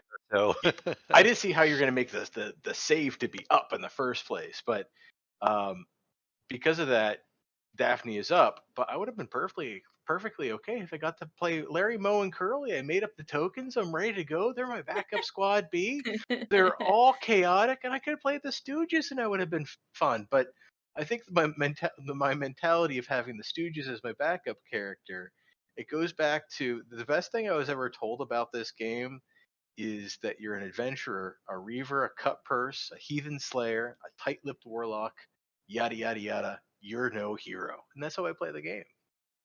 Yeah, and they'll be there when you need them. Chris, I know you just came in tonight. I'm sure this probably wasn't what you were expecting. You probably figured to jump right into the action with your 0 levels. What's your take on it so far? Well, I mean, that I'm a huge sandbox nerd. One of my favorite things about the kind of OSR style is this idea of a game world that exists, and it's not just a background for the player characters. It's a place where you push at it and it pushes back at you, and you have to engage with it in various ways. So I love these kind of thread following, ups and downs in as far as action versus more narrative beats. I think that's great. Same time, I've got 4 characters now. I can't role play all 4, so we're gonna have to get in there and Correct. do some Kill chop 'em chop somehow. before too We're gonna have long. to find something.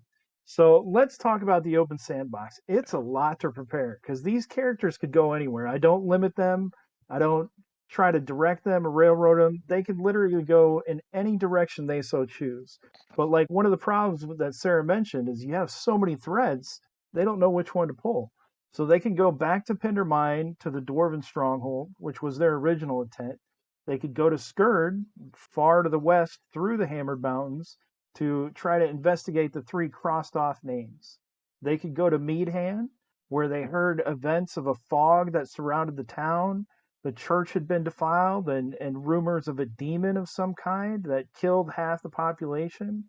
They could go down to Whisperwood to see if they can find the names that are further on the list. They can inspect where Rita and Durham went. There's been various messages on the message board that they can investigate. I update that every game so they have new stuff to pull on. But at this time, we'll go through the trade days offline. The trade days, kind of a synopsis. Um, a bunch of vendor carts come in, traveling caravans from the local towns. One does, in fact, come in from Skurd, so you'll be able to get some information there. I did not prepare vendor lists for all the vendors that'll be there, but I will get some stuff together that we can discuss offline in the next 2 weeks. And I'll let you guys buy some equipment that might not normally be found in Fallon. But where would you guys like to go as your next step? What's the plan for this group?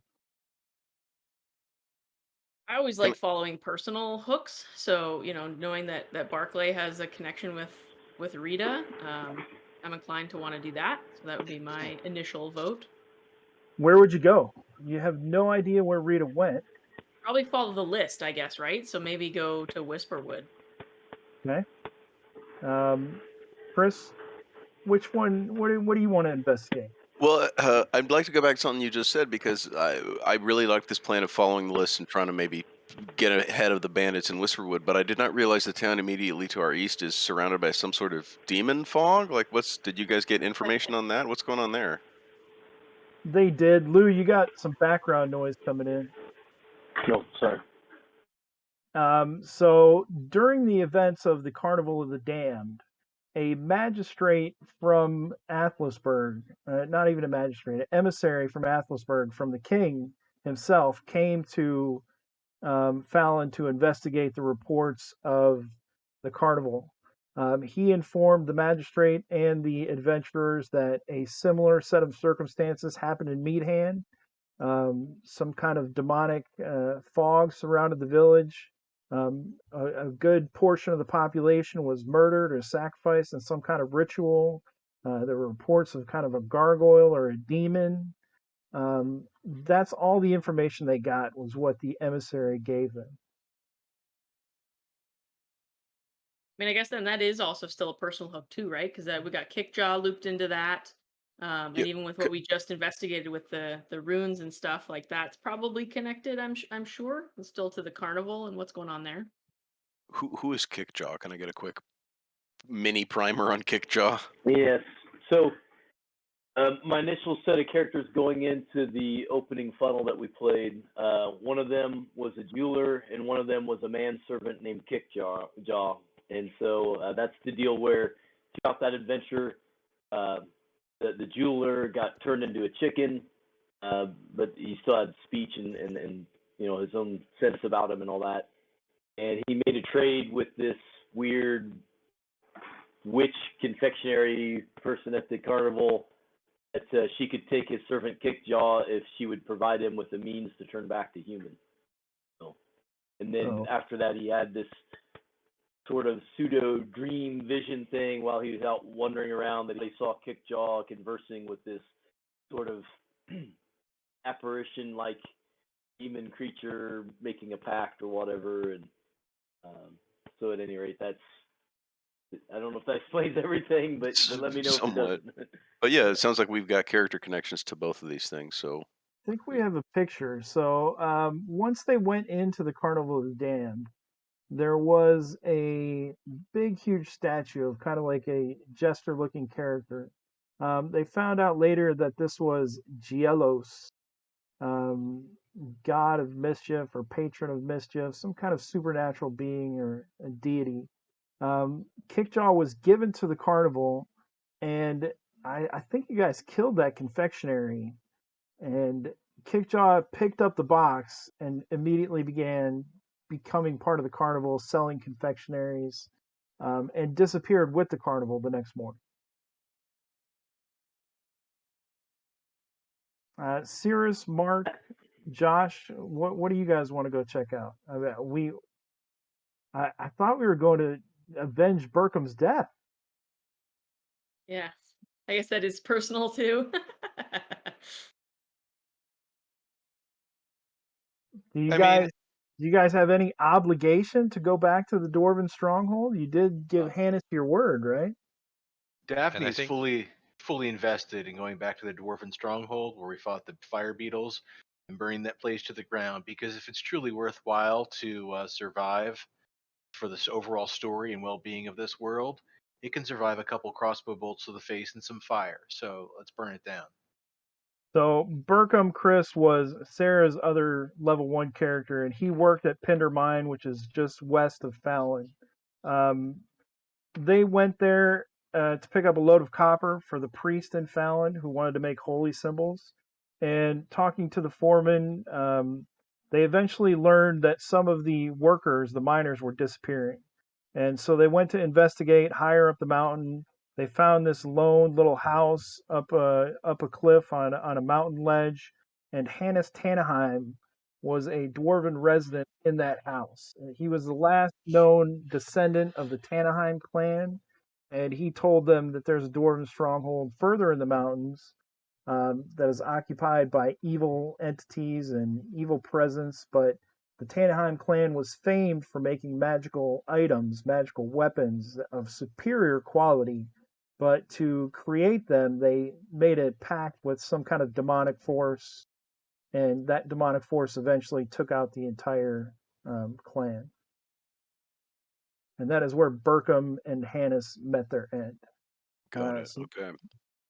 Josh, Mark, what are you guys' thoughts? What hasn't been picked yet? Anything. You can go anywhere you want. I'm ready. Yeah, there's the revenge aspect. That's nice. Kind of trying to figure out what happened to the people with lines drawn through their names, and Scourge has a certain attraction to it because it might inform us as to what might be happening elsewhere, but then it might just be too late because time is time. That would be my only argument, is that list appears to be very time sensitive because the Falun people just disappeared, like within the last day Well, or they may two. have just disappeared actually because we told them about the list. But the folks that we ran into that had the list were, would we say that they were on the road coming here, or they were just doing a bit of recruiting and not really sure. We recognized the one guy from being a townie. So He was not, though. He was not on the list, and he didn't. Well, he didn't make the cut, I guess. So we don't know if they were heading straight over here, and this was this guy's initiation, or if they were just, working up numbers or something. Because we don't really know what's happened to the people in the other town. We've assumed that SK is scared, and that the people that went missing, and the people that have the lines to their names are missing or dead. I mean, they might be running the town now for all we know. So what do you guys want to do? It's legal now. My do vote anything. would be the mines. I think Yeah, we I'm should up try. for- I think we should try to get ahead of the bandits and get to Whisperwood before they do. We That'd need be to my split the party, clearly. That is the only way to win here. And yeah, I think Barclay would, wanting to go back to the mines to finish off business, think that probably it's not going to change while we're gone,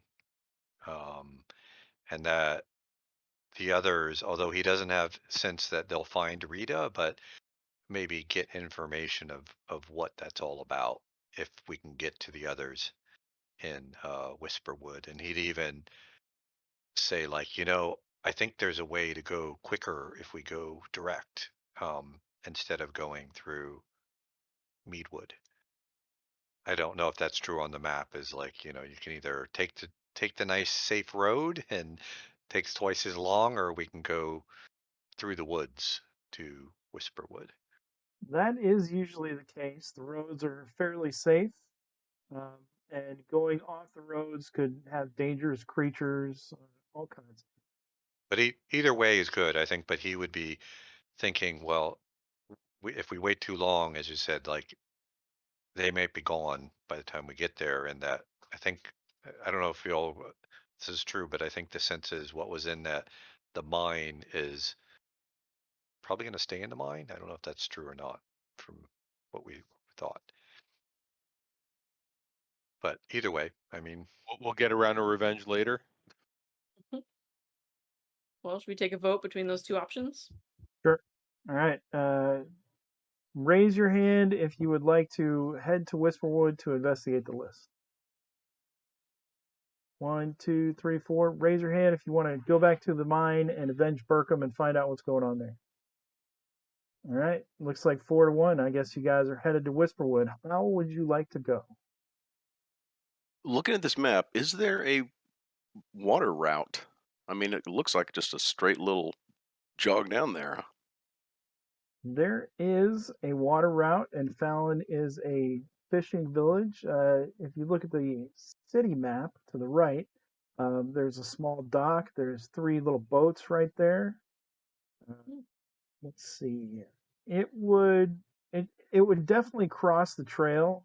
You could maybe leave the boat moored at either one of those lakes. But Whisperwood is a little distance off the trail.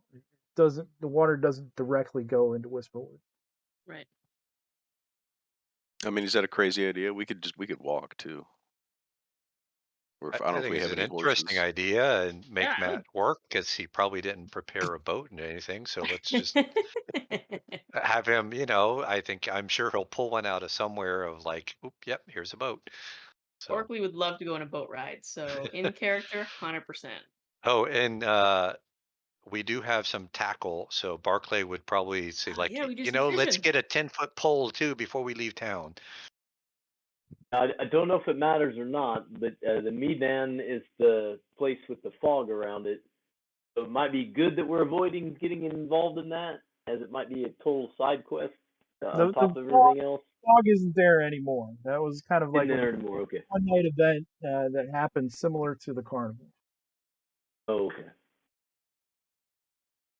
So I don't know. Either pick up extra clues for something else going through there, or avoid all that distraction going water out. Either way is good. So focusing on the town map to the right, You guys head over to the rat catcher's house, who is named Silas Eves. And Silas is kind of in charge of watching the boats. He doesn't actually own a boat. They belong to various fisher persons that live in Fallon. Are you guys going to steal one? I mean, how do you want to go about this? Maybe we could rent one from one of the owners. I want to ask Silas, have you seen any big packs of scary, crazy rats around? Like with pustules on them? There's always rats around. Um, dirty, filthy, furry little vermin. Pustules? What do you mean, pustules? Like blisters? We saw some weird rats. That's all, like a bunch of them. Mm, can't say that I have. Can you bring me one? Mm, maybe we'll see what we can do. I guess. Can you tell us? Can you introduce us to one of the owners of one of these boats? What's your interest in the boats? Well, we're trying to get to Whisperwood quick, like. The road doesn't take that long. But you got to go through Meadham, don't you? Sure. We don't want to go through Meadham. Why not? Well, we've been hearing some pretty scary stories about what's going on over there right now.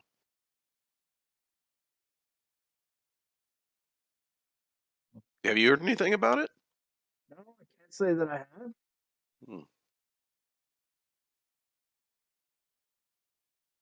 Perhaps one of the boat owners we could, if they don't want to sell their boat, maybe we could just hire them to kind of give us transport, and we'll try to make it worth their while as best we can. Anybody's going to want to sell the boat. Silas, are any of these boats that are currently under your purview, are they currently untethered? Does anyone not own any of these boats right here? No, they're all owned. Do you happen to not like any of these owners that much? Besides catching rats, watching these boats is my livelihood. And I'm watching you. Well, what do you like more, catching rats or the boats? I like both just fine. They both pay the bills. Seems like you're more passionate about the rat catching. Seems like that's more fun. You can go talk to Tenora. She might rent you hers. I'll go to Tormoris. Tenora lives right down the road from Ratcatcher. What Knock are you on going the to say door. when Yeah, I you... mean, it's a decent hour, right? Go ahead. Yeah. She answers the door. Can I help you? Hey, yes, hi. I've been told that one of the boats at the moor is yours, More than one. I own two of those boats. Excellent. Perhaps, would you be willing to rent the boat? I will give you some jewelry for down payment, some gold piece per day that we use it. We wanted to take a slight expedition down towards Whisperwood. Do you have those 4 pieces of jewelry rolled up, Besichi? Yeah. What are they, and what are you going to offer her? So I guess I didn't realize I needed to do them individually. I got one of them rolled up, I guess. Okay. I rolled a D4 and I rolled 44 on the 100-sided die. So I do have 4 pieces. One of them's worth 44 gold. Is that how that works? Yep. Okay. And I think it would probably be some form of, let's see, something interesting because he's trying to outclass this other jeweler. I think it would be like a set of like his and her rings, like 2 matching rings that can also be put together to make one more fantastic ring by the bands having some sort of like twist to them or whatever. Okay, So that, and are those what you're offering her? for down payment, yeah. Or, well, not down Okay. payment, but collateral, I guess what I'm trying to say. All right. So at your leisure, go ahead and roll the other three and figure out what they are. The gold piece value of that jewelry is actually how much you're indebted for the materials. Okay. Minus 25%. So Okay. Now, you would have to sell those. We can get more into that later, but you'd have to sell those to make a profit. You purchase the materials as debt. You're able to craft these pieces of jewelry because it is your job. But you got a business to run. So she looks at his and her rings. Oh, those are fine rings. Much better than the jewelry found over at the other jewelry shop. Make me a personality check. all right.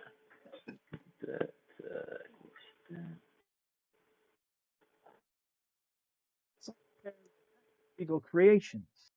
Ew. And as she's inspecting one of them, one of the prongs, she's admiring the small little gemstone in there. She's like, "What is that?" Polishing it with her finger, and one of the prongs snaps off, and the gem kind of lists to the side a little bit, barely being held in the ring. She passes it back to you, and she says, "Well, maybe I'll just get my jewelry from Regal Creation."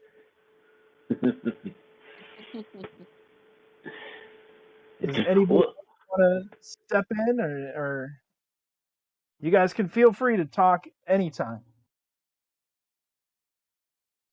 What do we know much about Tenora, or we just know that she's a boat owner? Would any of us know her? Or? Yeah, you guys would all know her. What do you want to know? So I would say, Tenora, like, what can we offer you? What's of interest? We just would like to rent one of your boats as we go try and make our way downriver. How long are you going to be gone? Oh, how long does it take to get to Whisperwood? I don't. We haven't gone there by boat. I assume it's not Wouldn't too imagine long. it'd So, take you more than a day to get there. I don't know. Maybe a day. So if it's a day there and a day back, maybe. Uh, what was that calendar? What was a week on the calendar? Is a week of 5 days or is it Uh, 7 days? Week is 7 days, and I'm actually 11 minutes late. We need to do our drawing.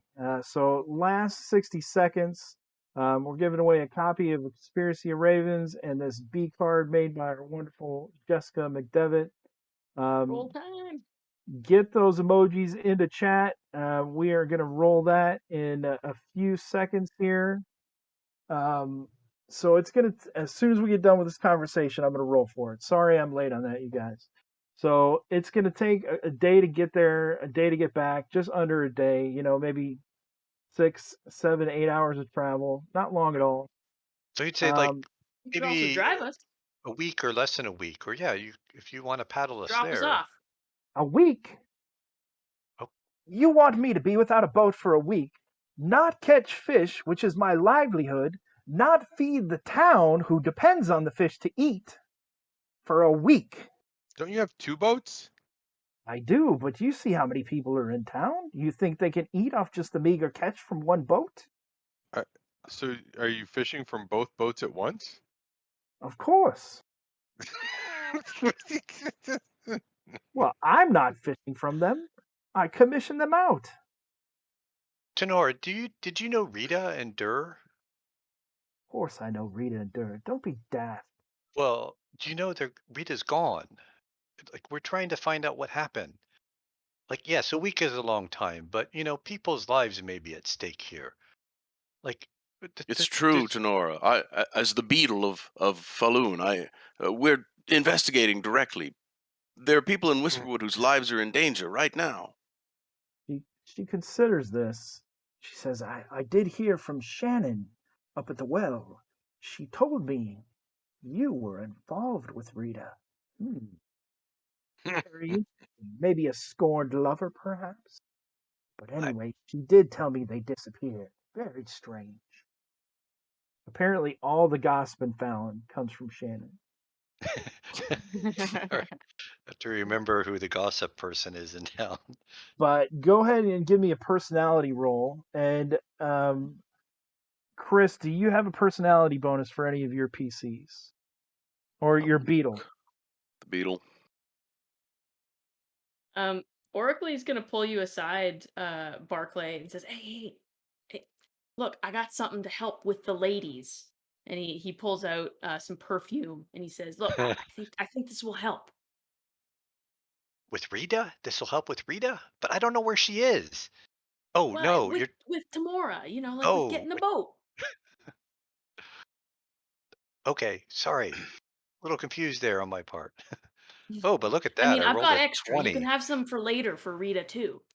I rolled a Daph, 20 on a personality there. So after considering your words, Rita and I were pretty good friends. I'll rent you the boat. It'll be 7 silver a day to make up for the loss for the fishing. But you can't have it gone any longer than a week. 7 days maximum. So that would roughly equate to 5 gold pieces. Oh, thank you. W- Won't be more than a week. We promise we'll be back. And We are in perhaps your debt. less. You're doing a kind thing for your fellow citizens. All right. So you guys get the boat. Going to head down to the lake right north of Whisperwood.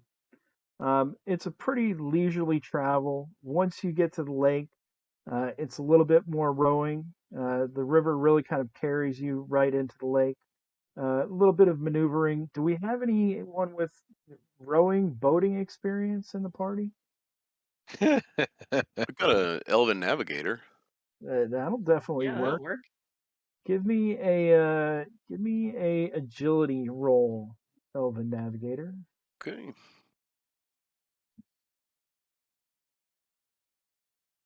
12. Perfect. You traverse the river, not a problem. Backwards, forwards, steering the boat. Oh, dang it! I said we were going to roll for the giveaway. Elena, how many? What dice am I rolling, Elena? Oops. 4. Aaron Ryder, you are the winner. Woohoo! If you are in the Twitch chat, congratulations, first of all, and please message either myself, let me join the chat, or Elena. What do you Elena, if mean, you let can, me join the chat? You've not been watching chat at all, I can tell. I have not this time. Ah, I didn't know which way you yeah. guys were going, so I had to be ready with all kinds of different angles. he messaged me to watch chat for him, so he doesn't know anything about our plotting. It's fine. All right, that's good. That's good. All right, is our winner in chat by any chance? If you could post a message, we will contact you. Did you get her, Elena? Perfect. All right. So you guys make it to the lake. Um, Give me one more agility check, please, Chris, for your Elven Navigator.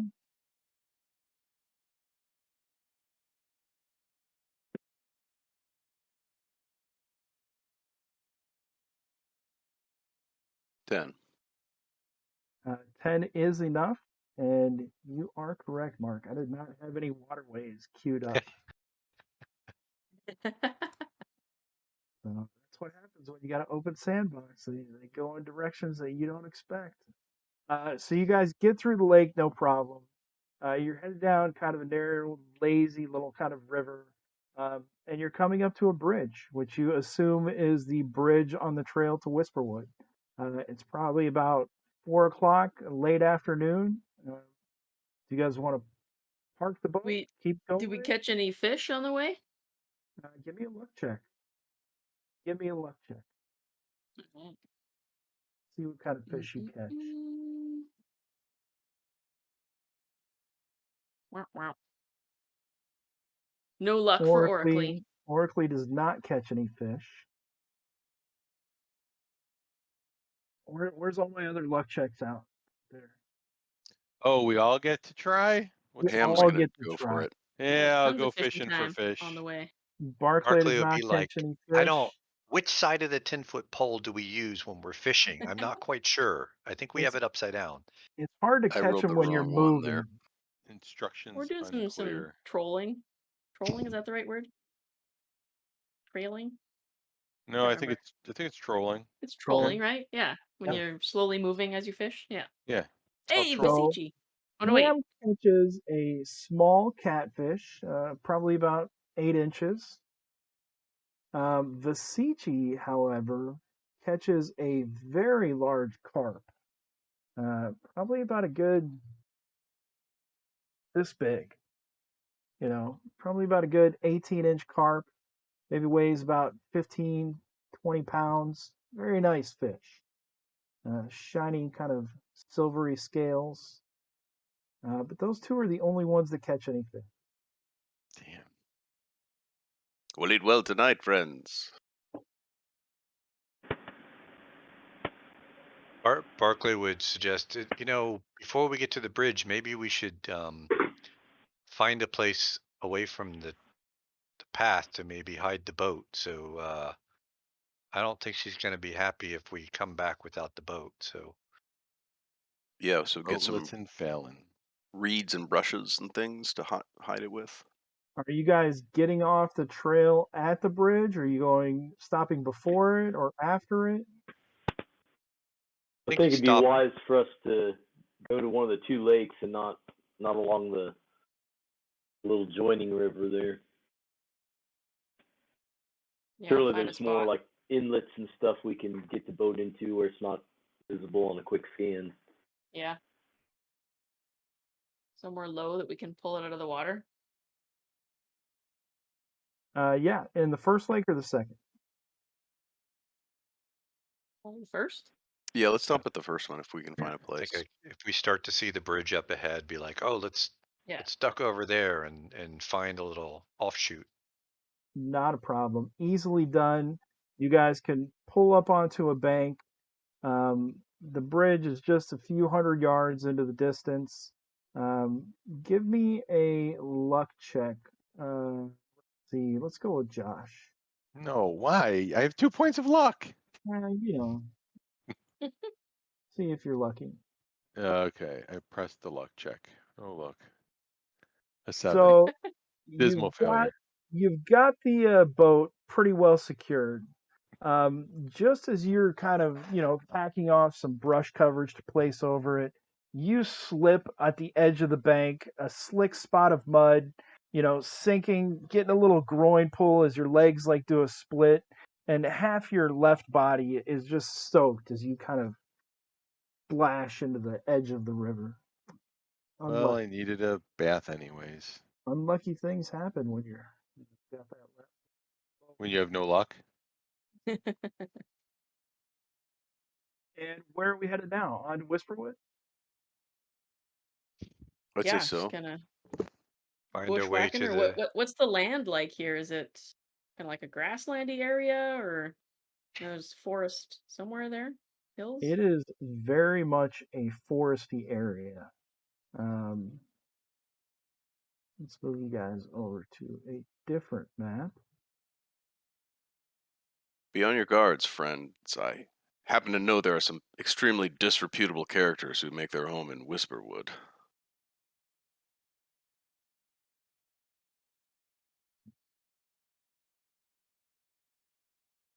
Are you from Whisperwood? No, but I knew a priest from there. He had this thing about chopping people up into little pieces. Oh, Really an rude. unpleasant fellow. Not that one. That one's just to get you where. Well, we met some kind of big chopping guy in the carnival. He was. What was had this? his- What was? I keep hearing about this carnival. What happened? Was the town taken over by a carnival? Oh man, you have no idea. There was like this fog that came, and then all the children disappeared. And we And were so eating then- toes. Yeah, we had to go into this like fog and this carnival, and I mean it was fine the day before, but then the next day all the children were gone, and so we went in to try and rescue them, and there was all these weird carnival people hacking people up, and but there was games, and I won tons of prizes. And he like starts Yes, showing brag off all about the that, magical yes. items that he won in the Exactly. prizes. Dozens of our friends died. Dozens of our friends died. Crisply Yeah. in front of us. Oh, but wait, there was games. Most There on a was single slide. games. Oracly is a very optimistic kind of guy. He's gonna see the bright in anything. And then the cotton candy tried to eat us. And then we saved the kids. And then it all just disappeared. There's no you don't know who was behind it or Poof. what it was. No, Gone. but what Very they strange. described at that other town with that same is the same thing. In Meadhand. Yes. Well, it sounds like it's moving away from us, which is good. You guys made the boat and begin traversing through the woods. It's kind of a wooded area. You hear sounds coming from the bridge. You there! Stop in the name of the king! Oh boy. What do you guys do? Jesus. We work for the king. I hardly believe that. Hold there! Don't we have some credentials? You got a letter with a seal on it. Yeah, That's we do. So out of the woods, this is more really like a game trail. But two guards begin approaching, and you can surmise that they obviously heard and saw Agnar splash into the river, which kind of notified them. They saw your group kind of disembarking right there, and you believe they were probably posted on the bridge. What's your business here? Why are you skulking about in the woods? I'm gonna need to see some identification. Do you not see the royal crest, the royal insignia on our armor? I You can might have show you the killed one the. on my axe. Okay. Hey, what is this, real quick, what does this royal insignia crest thing look like? Good question. Let's see. Yeah, does it I got a match the picture guy that of it. came into Fallon to talk to us? Where is it? Where is it?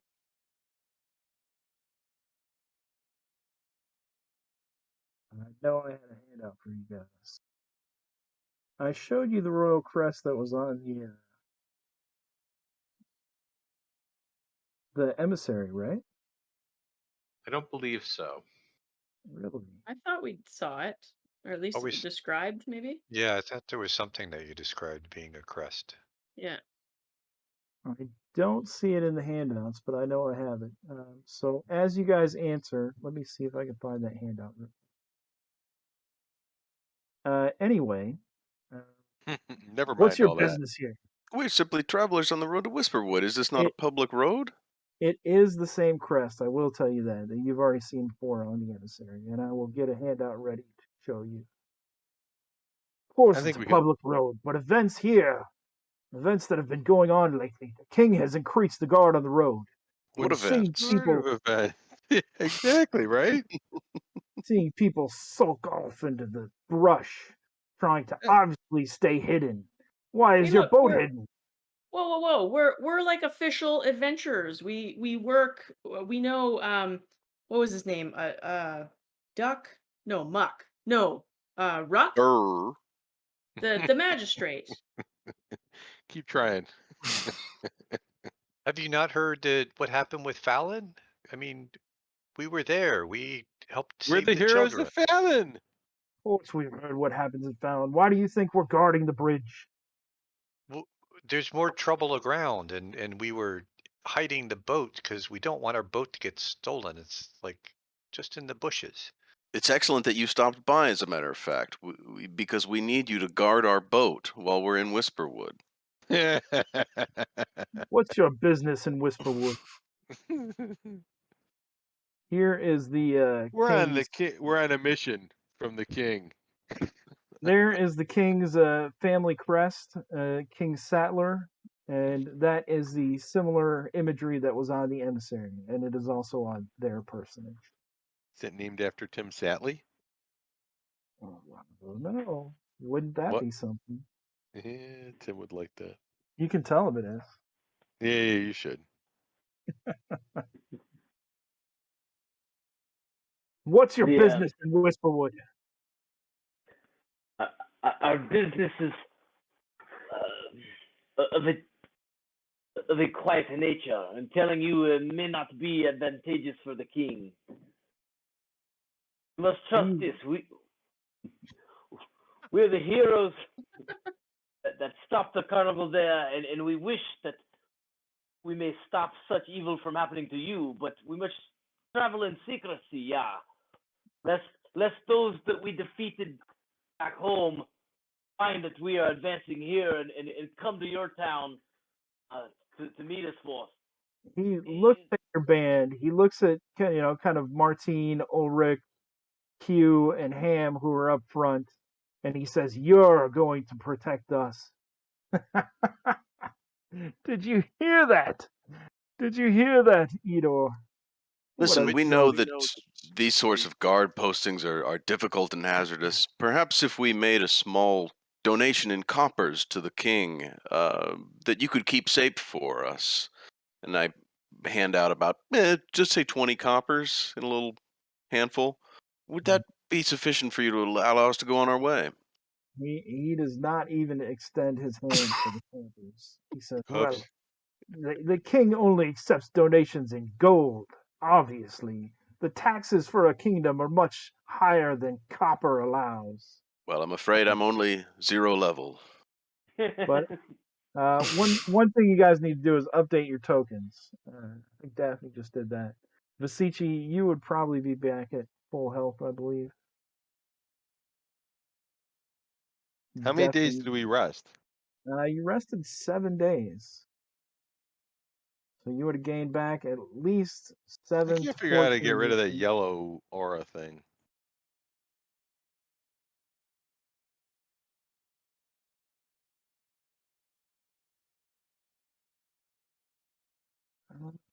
Anyway.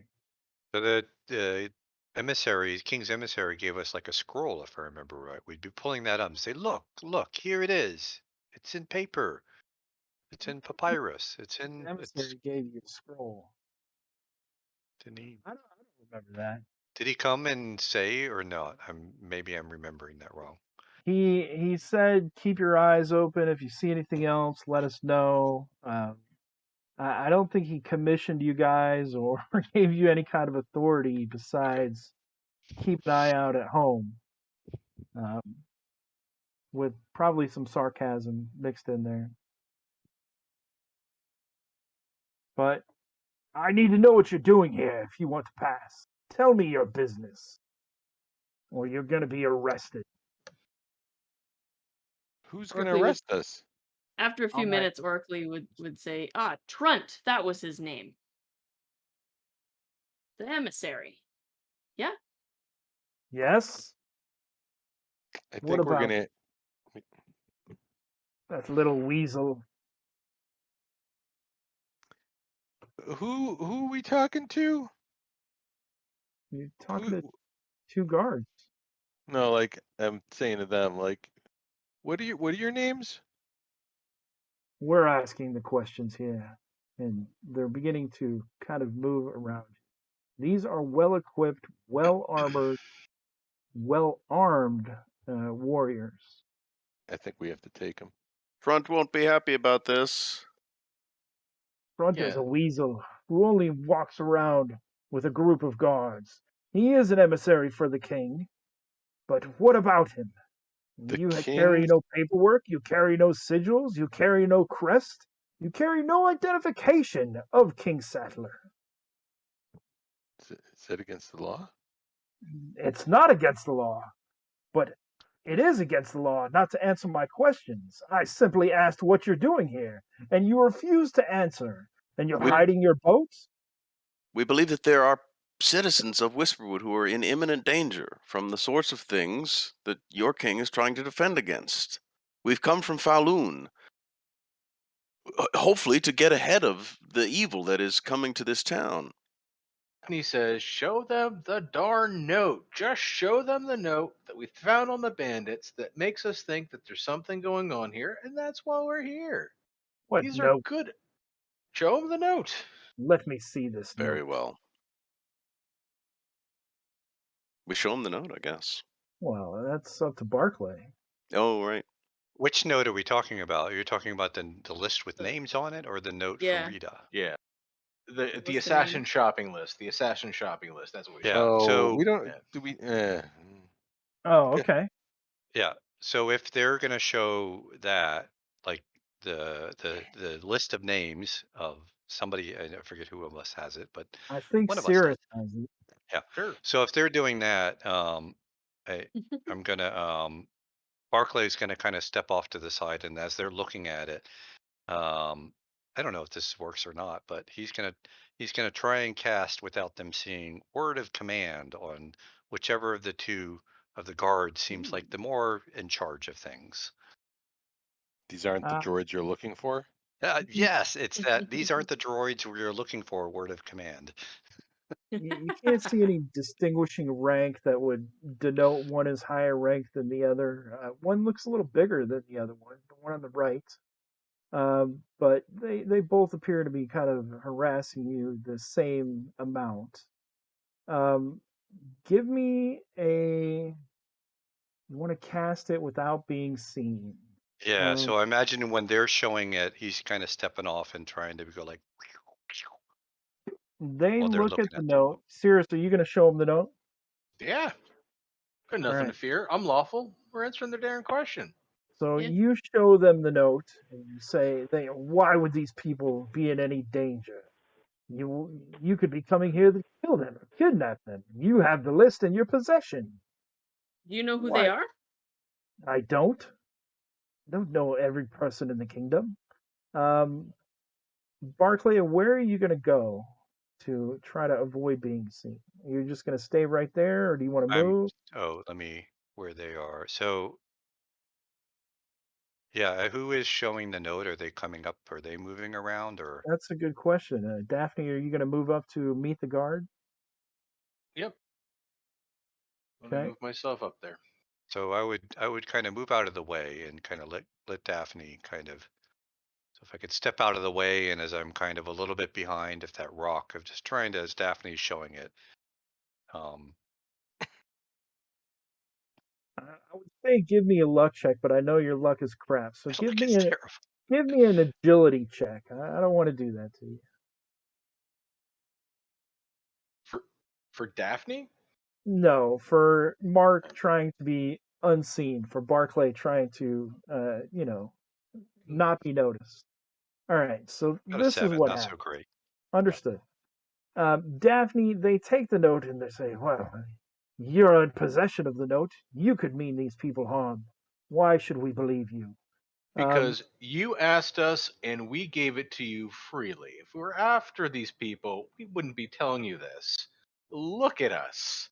well, We're just neighboring townies. We're trying to do good for our people. the fee for keeping an eye on the boat is going to be 6 gold pieces. At this point, Barclay begins to chant at the same time. Go ahead and cast your spell. They immediately notice that you are beginning some kind of incantation. But go ahead and cast and let's see what you get. Ooh, that's pretty good. Ooh, I rolled a 20. All right, so let's see, where are my guards? I'm just going to use the bandit Oh, leaders. and if Oracly would like to throw a little luck, a 24 does a little better than a 20. Caster speaks a word of command, commanding the will of his deity. Da-da-da-da. I don't think he would. No? He's All right. not. No, he's not. I don't. Yeah, he would. He's distracted. He's not really. He doesn't even. Doesn't know what you're doing. And he's talking with the guards. Okay, roll me a d4 to see how it manifests, and what word are you going to say? Or manifest.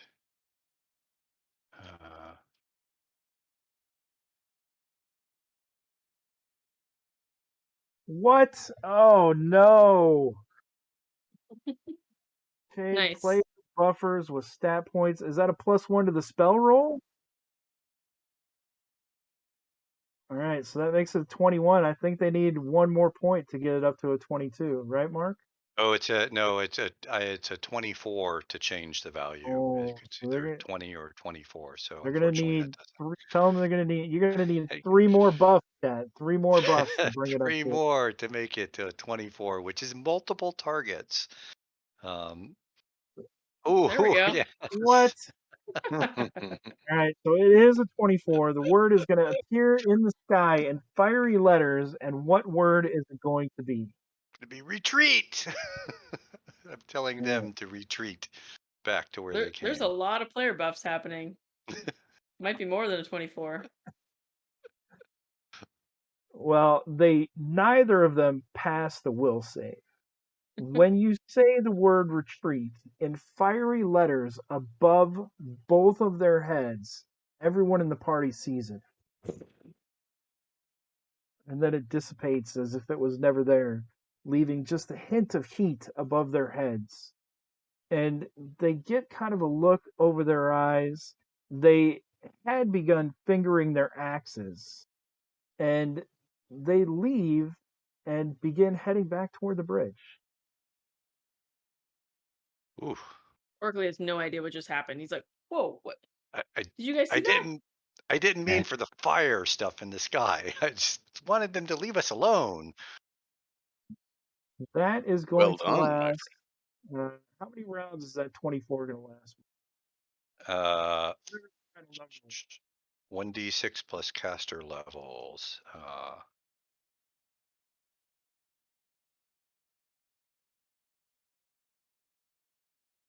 So that's The lowest possible. if target fails, they must obey the command for 2 turns. Elena, do you know what the final result was with all those modifications? What?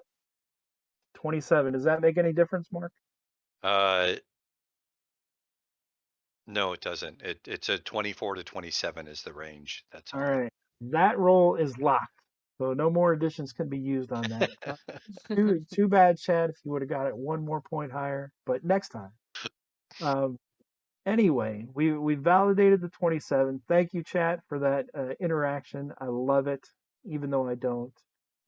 They moved 30 feet in one round, and they are going to stop here. What are you guys going to do? Let's go the other direction. Was there, and when they retreat, are they retreating like, they're going to come back and steal our boat? Or do they leave and like, all right, we're done with this. Okay, it's not a big deal. You wouldn't be able to know what they're going to do after it. They are retreating. So whatever this encounter is, they're retreating from it. I'm going to say they're even still kind of tense and they have their weapons ready in kind of a defensive posture, almost kind of eyeing you guys, retreating cautiously, as if they were going to get overwhelmed. They're retreating. So you would imagine from that once this wears off, they would probably come running back to. Maybe we should park the boat somewhere else. Yeah, maybe move the boat. Should have commanded him to just strip. That'd have been good. All But right. if we go, I mean, yeah. They have moved back 30 feet, which is their action. One round has passed. What do you guys want to do in that round? You're well within range of the boat. You can climb back in within one round. Let's just get in the boat and go. Or you can head deeper into the woods. Yeah, I vote let's get in the boat as well. We Let's can go move deal the with boat. these guys Yeah. later if we have Never to. get out of the boat. What do Vasici? we want to have a couple of us split off and run into the woods so that they got to make a choice what they're going to follow. I mean, I Orkley would say- have started walking, being I'm like, willing "Okay, I to guess run we're into the woods going." and try to hide or something. Try to see if I can keep them occupied for a little while you guys remaneuver the boat. We'll meet up in town. Here's Split what's the Daphne party. doing. You guys all know the main destination. The guards know the main destination as well.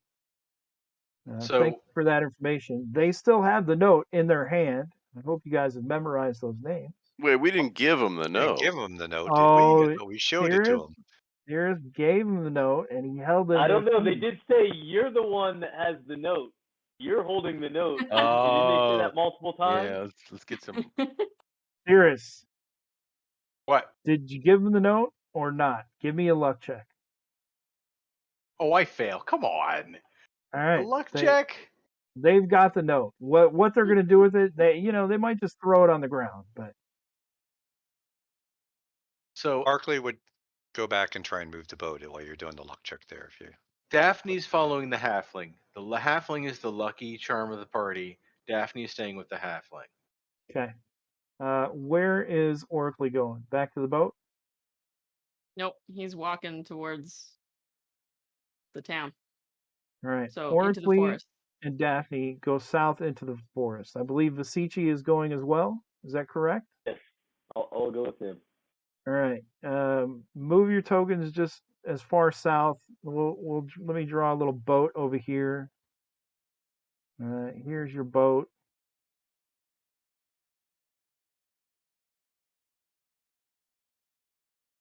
So you guys are just going to move off the map there. What is Barclay? Barclay, you're headed toward the boat. Agnar and Chris, what are you guys doing? I'm gonna split myself in two here. Okay,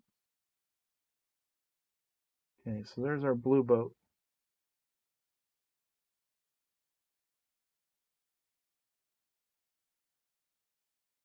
All right, so you guys load back into the boat. Agnar is soaked on half of his body. The other ones run deeper into the woods. These guys retreat another 30 feet. Those going into the woods would have got 60 feet away. You guys in the boat can begin to go downriver, or you guys go back upriver or downriver past the bridge. I say we kind of go back up the lake a little bit as if we're leaving and just find another inlet that's a little more obscure that we can hide it better. That's what I was thinking. What do y'all think? Ham, you, Agnar? That works. I was thinking go to the other lake down below, but probably Oh, I mean, maybe if we could fool them into thinking we were leaving, that'd be good too. So either way, it's good. Hey, Maddie, you still ignoring chat? Yeah. What are they No, saying? no, Mandy said hi. Oh, hi, Mandy. Mandy, I'm not in chat. I'm slacking off. I'm going with Daphne. Yeah. All right. So a majority of the party goes deeper into the woods. You guys are going to get about 120 feet away. With the 60-foot distance, they're 180 feet behind you in heavy armor. You're pretty sure they're not going to catch you. They're going to probably assume you're going to stay on the trail if they decide to follow. We'll have to see what their tracking ability is like. They are trained guards, but once this happens, you guys begin paddling down upstream back toward the lake, looking for a different inlet. You hear the guards. You don't see them anymore. They're out of sight, but you hear them. What was that? Where'd they go? To the woods. What over there? Head back to the bridge and let everyone know. And they are going to disperse and be heading back to the bridge. So you don't know if they give chase or not. You don't immediately sense anyone following you. It'd be kind of stupid for them to follow into the woods. They did see that you were equipped and obviously could take care of yourselves in some respect. What do you guys want to do now?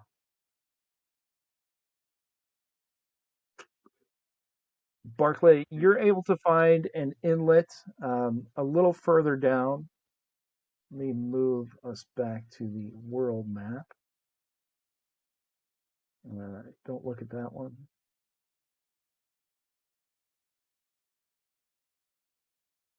All right, so we got the party split here.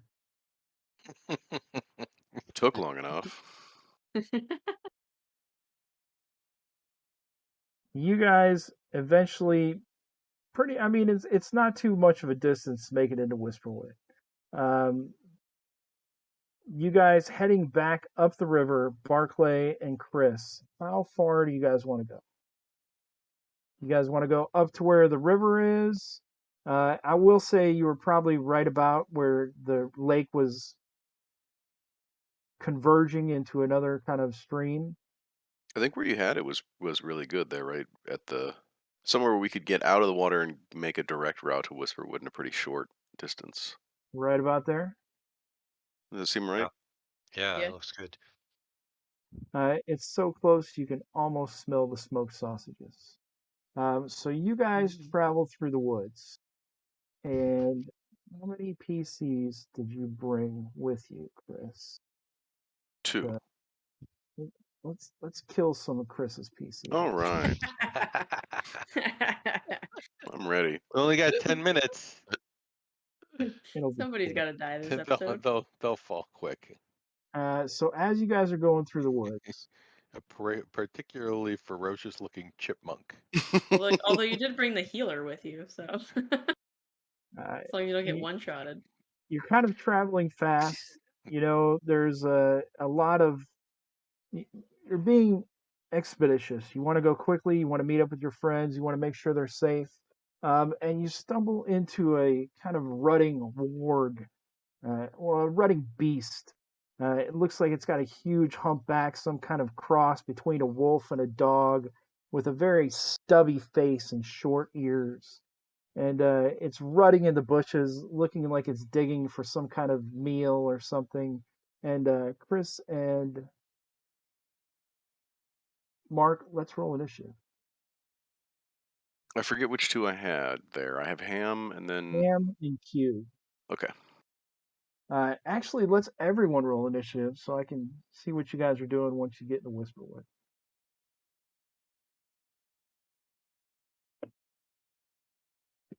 And I gotta bring the tracker up. All right, so everybody give me an initiative roll, please. We don't have Crap. tokens to select on this map. Where's the I initiative just on these? I just logged out. What do you mean you just logged out? I just logged out of the would you see me in Roll20 right now? I don't keep track of if you're in roll 20. or You not. don't look at anything. Matt, we'll need to drop our tokens on before we roll initiative. Yeah, I They're rolled. not. Are they not down there at the bottom? Yeah, I just rolled manually. Oh, I didn't move you guys back to the map. Yeah. Hold on. I just put myself on there, Matt. All right, here's a map right here. Well, I rolled a 20. Do I have to re-roll? You do not. Well, just Okay. re-roll so I can change the number. Sure. Who rolled the party token? I did. That was Barclay. Should be an 8. Okay. Let me see if I can just get him back into the tracker there. Wait, There we why go. is Daphne rolling? I thought this was just Barkley and friends. Let's see what you guys are doing. What? So I got Oracly to 20. Lou, you rolled a 17. Is that correct? Not sure. I've been trying to click on my character, and I just now got it to work. So I don't know what that 17 was about, but I think it's an 8. What I officially rolled. All right. Daphne, is your official roll an 11?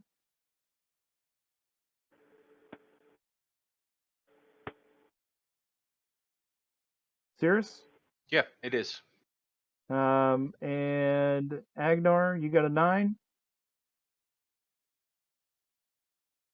Barclay got a 9 as well. All right, I think we're good to go. Anyway, Oracly, what are you doing? You come upon a wooden kind of palisade wall. You see 2 King's Guards stationed at the kind of at guard points right outside the doors to Whisperwoods. It's a very wooded forest. You see industrial kind of lumber mills up to the north of the town, and I'll have the map for us next session. But the doors to the town are open. There's bustling going on inside.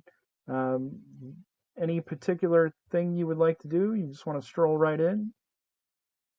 That Is would be his there? plan. Yeah. I mean, I think he's never been here before, and based on how we were encountered by those first two guards, he has a spyglass he'll pull out, even just like half for fun, that he'll have like as we're walking up, and he'll just be kind of looking and trying to get a sneak peek at what's ahead because he's never been here before. Okay, so you can see all kinds of activity going on. It looks like everybody's kind of closing up shop for the night. Um, People are headed back to their houses.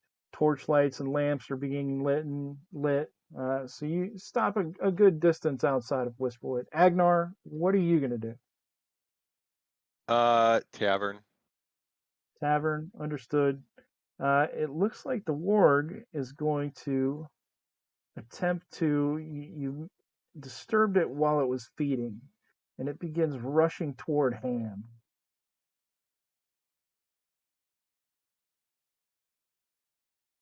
All right. Ham, does a 10 hit you? I have an AC of 9, so yes, a 10 does hit me.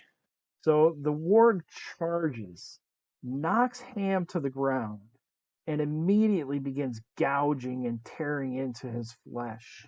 He rips open his stomach, and you see the beast ripping its thick, stocky head back and forth as bits of intestines and entrails are being pushed all over the place for 5 points of damage. That takes Ham to 0 points.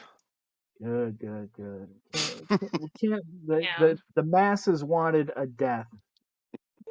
The sacrifice had to be made. Blood Sacrifice for did Baal. happen. Blood for Daphne, Baal. Agnar is headed toward a tavern. Oracly is Welcome kind of. Raiders. Thanks. Who 20 do we get sides. rated? 20 sides. 20 Three sides. Thank sides, you for the every raid. story. We're about to finish up. We got a few minutes left. We're playing a DCC live play campaign, And and a their player just got eaten by a warg. player Oh, just no. got opened up by a warg. Well, we don't know it's a warg. It's just a big dog-like beast. Daphne, what are you doing as you head into Whisperwood? Well, since that lovely heroic character of Josh has sacrificed himself to slow down the wargs, we will forever remember them. I'm Chris. getting It's it. Chris's character. Oh, Chris is scared. Oh, I'm so sorry, Chris. I'm Quite so all right. sorry. We're down to Um, 3 now. but we're getting into town now. You say, Grape? You're right outside of town. Oracly is stopped and is kind of scoping it out. Agnar is strolling ahead, looking for a tavern. I'm gonna stand next to Oracly and just kind of not that I'm gonna see anything, but if Oracly sees anything that should kind of slow us down, I'll wait for Oracly's cue. All right, Barclay, it is your turn. Barclay, seeing what just happened to Ham, poor Ham, he just met Ham, um, and is going to pull out his new mole mallet that he's had beefed up. I don't know how much better it does now than it did before, but it's been his trusty weapon, and so he's just going to take that and bring it down on this warg. How much damage did it do before? It was a 1d5. It's going to be a 1d7. Okay. Ooh. And as well as the reinforced plating around it, he's also kind of installed a spike on one end of the mallet, a real kind of stubby but pointed spike. Okay. Then So you got kind of a flat end, and you got a stubby little spike there. so if I got a new spike, I would turn that side towards the warg and drive it down, testing out this new. I haven't changed the dice, but I'll go ahead and roll. It's still set to a D5 right now. Actually, let me see if I can modify it. You should be No, able I to. won't. I'm just going to roll it, and we'll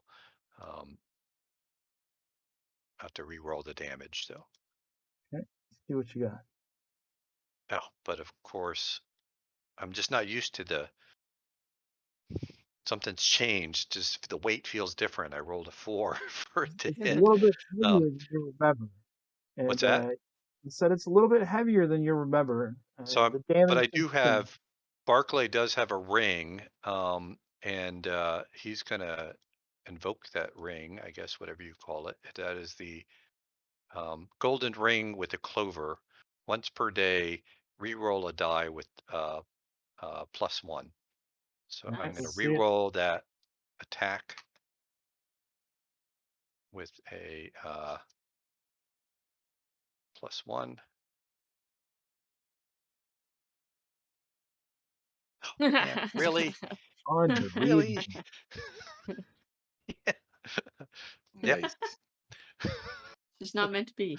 No, Mm-mm. The just not meant to hammer be. kind of slams down to the ground, startling the dog-like creature, but otherwise nothing happens. Vasici, what are you doing outside of town? So if I understood you correctly, there's kind of like a fence around the town. Is that correct? Yeah, a wooden kind of defensive wall. Like palisades, like big logs. Exactly. Okay, I'm gonna, if nobody's watching on my approach, I'm gonna kind of veer off and try to look for a spot that's a good distance between like guard towers or positions that I think would have somebody watching from them, and then I'm gonna try to climb the wall there. The front door is open. You can just walk right inside, but absolutely. Yeah, good, bossy. Let me use some of these Steven skills. All Grab right. some stuff. Chris, did you roll initiative? Because I think I might have missed you on there. I had a 19 for Ham and a 2 for Q. Who we're All gonna right. call Quarrel now because that's a name we could potentially remember. All right. Well, that would change things because I didn't have you in the initiative tracker, and Ham would have definitely went first. So Ham has got a temporary reprieve of life. Oh dear. Okay. So give me an attack with Ham and see if he can kill this before he gets killed. Ham's gonna use his hammer, and he's gonna roll a 1.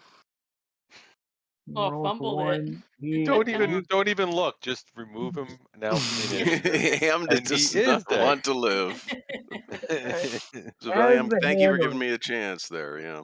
as the hammer comes down on the back of the ward, I mean the back of this dog-like wolf, huge lump, kind of almost like a hunchback wolf. The handle snaps and breaks, and this it just pissed the thing off, and that's why it ripped your stomach open. But now we're back up to Q. What's Q gonna do? Uh, Q's gonna run up with his scissors and attempt to stab some vulnerable part of this beast. That's a 7. That is gonna Doesn't miss as sound well. likely. So I'm going to take everyone else at Whisperwood off the tracker since we're just about at time. We're going to finish up this battle. Ham is dead, so he comes off as well. The dog-like wolf creature continues to rip Ham's body apart, just ripping into him, almost like he was burrowing into the ground to dig up whatever he was looking to eat. You guys can And probably leave you now. see him munching and chewing and He's fed. just he does appear like he's occupied with eating whatever this thing was, but he is kind of looking at you sideways. Barclay, what are you going to do? Oh, poor Ham. Is there is it clear enough that Barkley can like see a clear path to run towards? Like you Yeah, can see I it's mean not wooded. you're in the open woods. You can run any direction you want. Um, he's gonna try and cast something and then retreat as he does, hoping to he's gonna cast lightness and try and put the beast into a shining bright light of blindness that the two of us can then escape while it's there. So that's what he's going to try and do. We do spellcast here.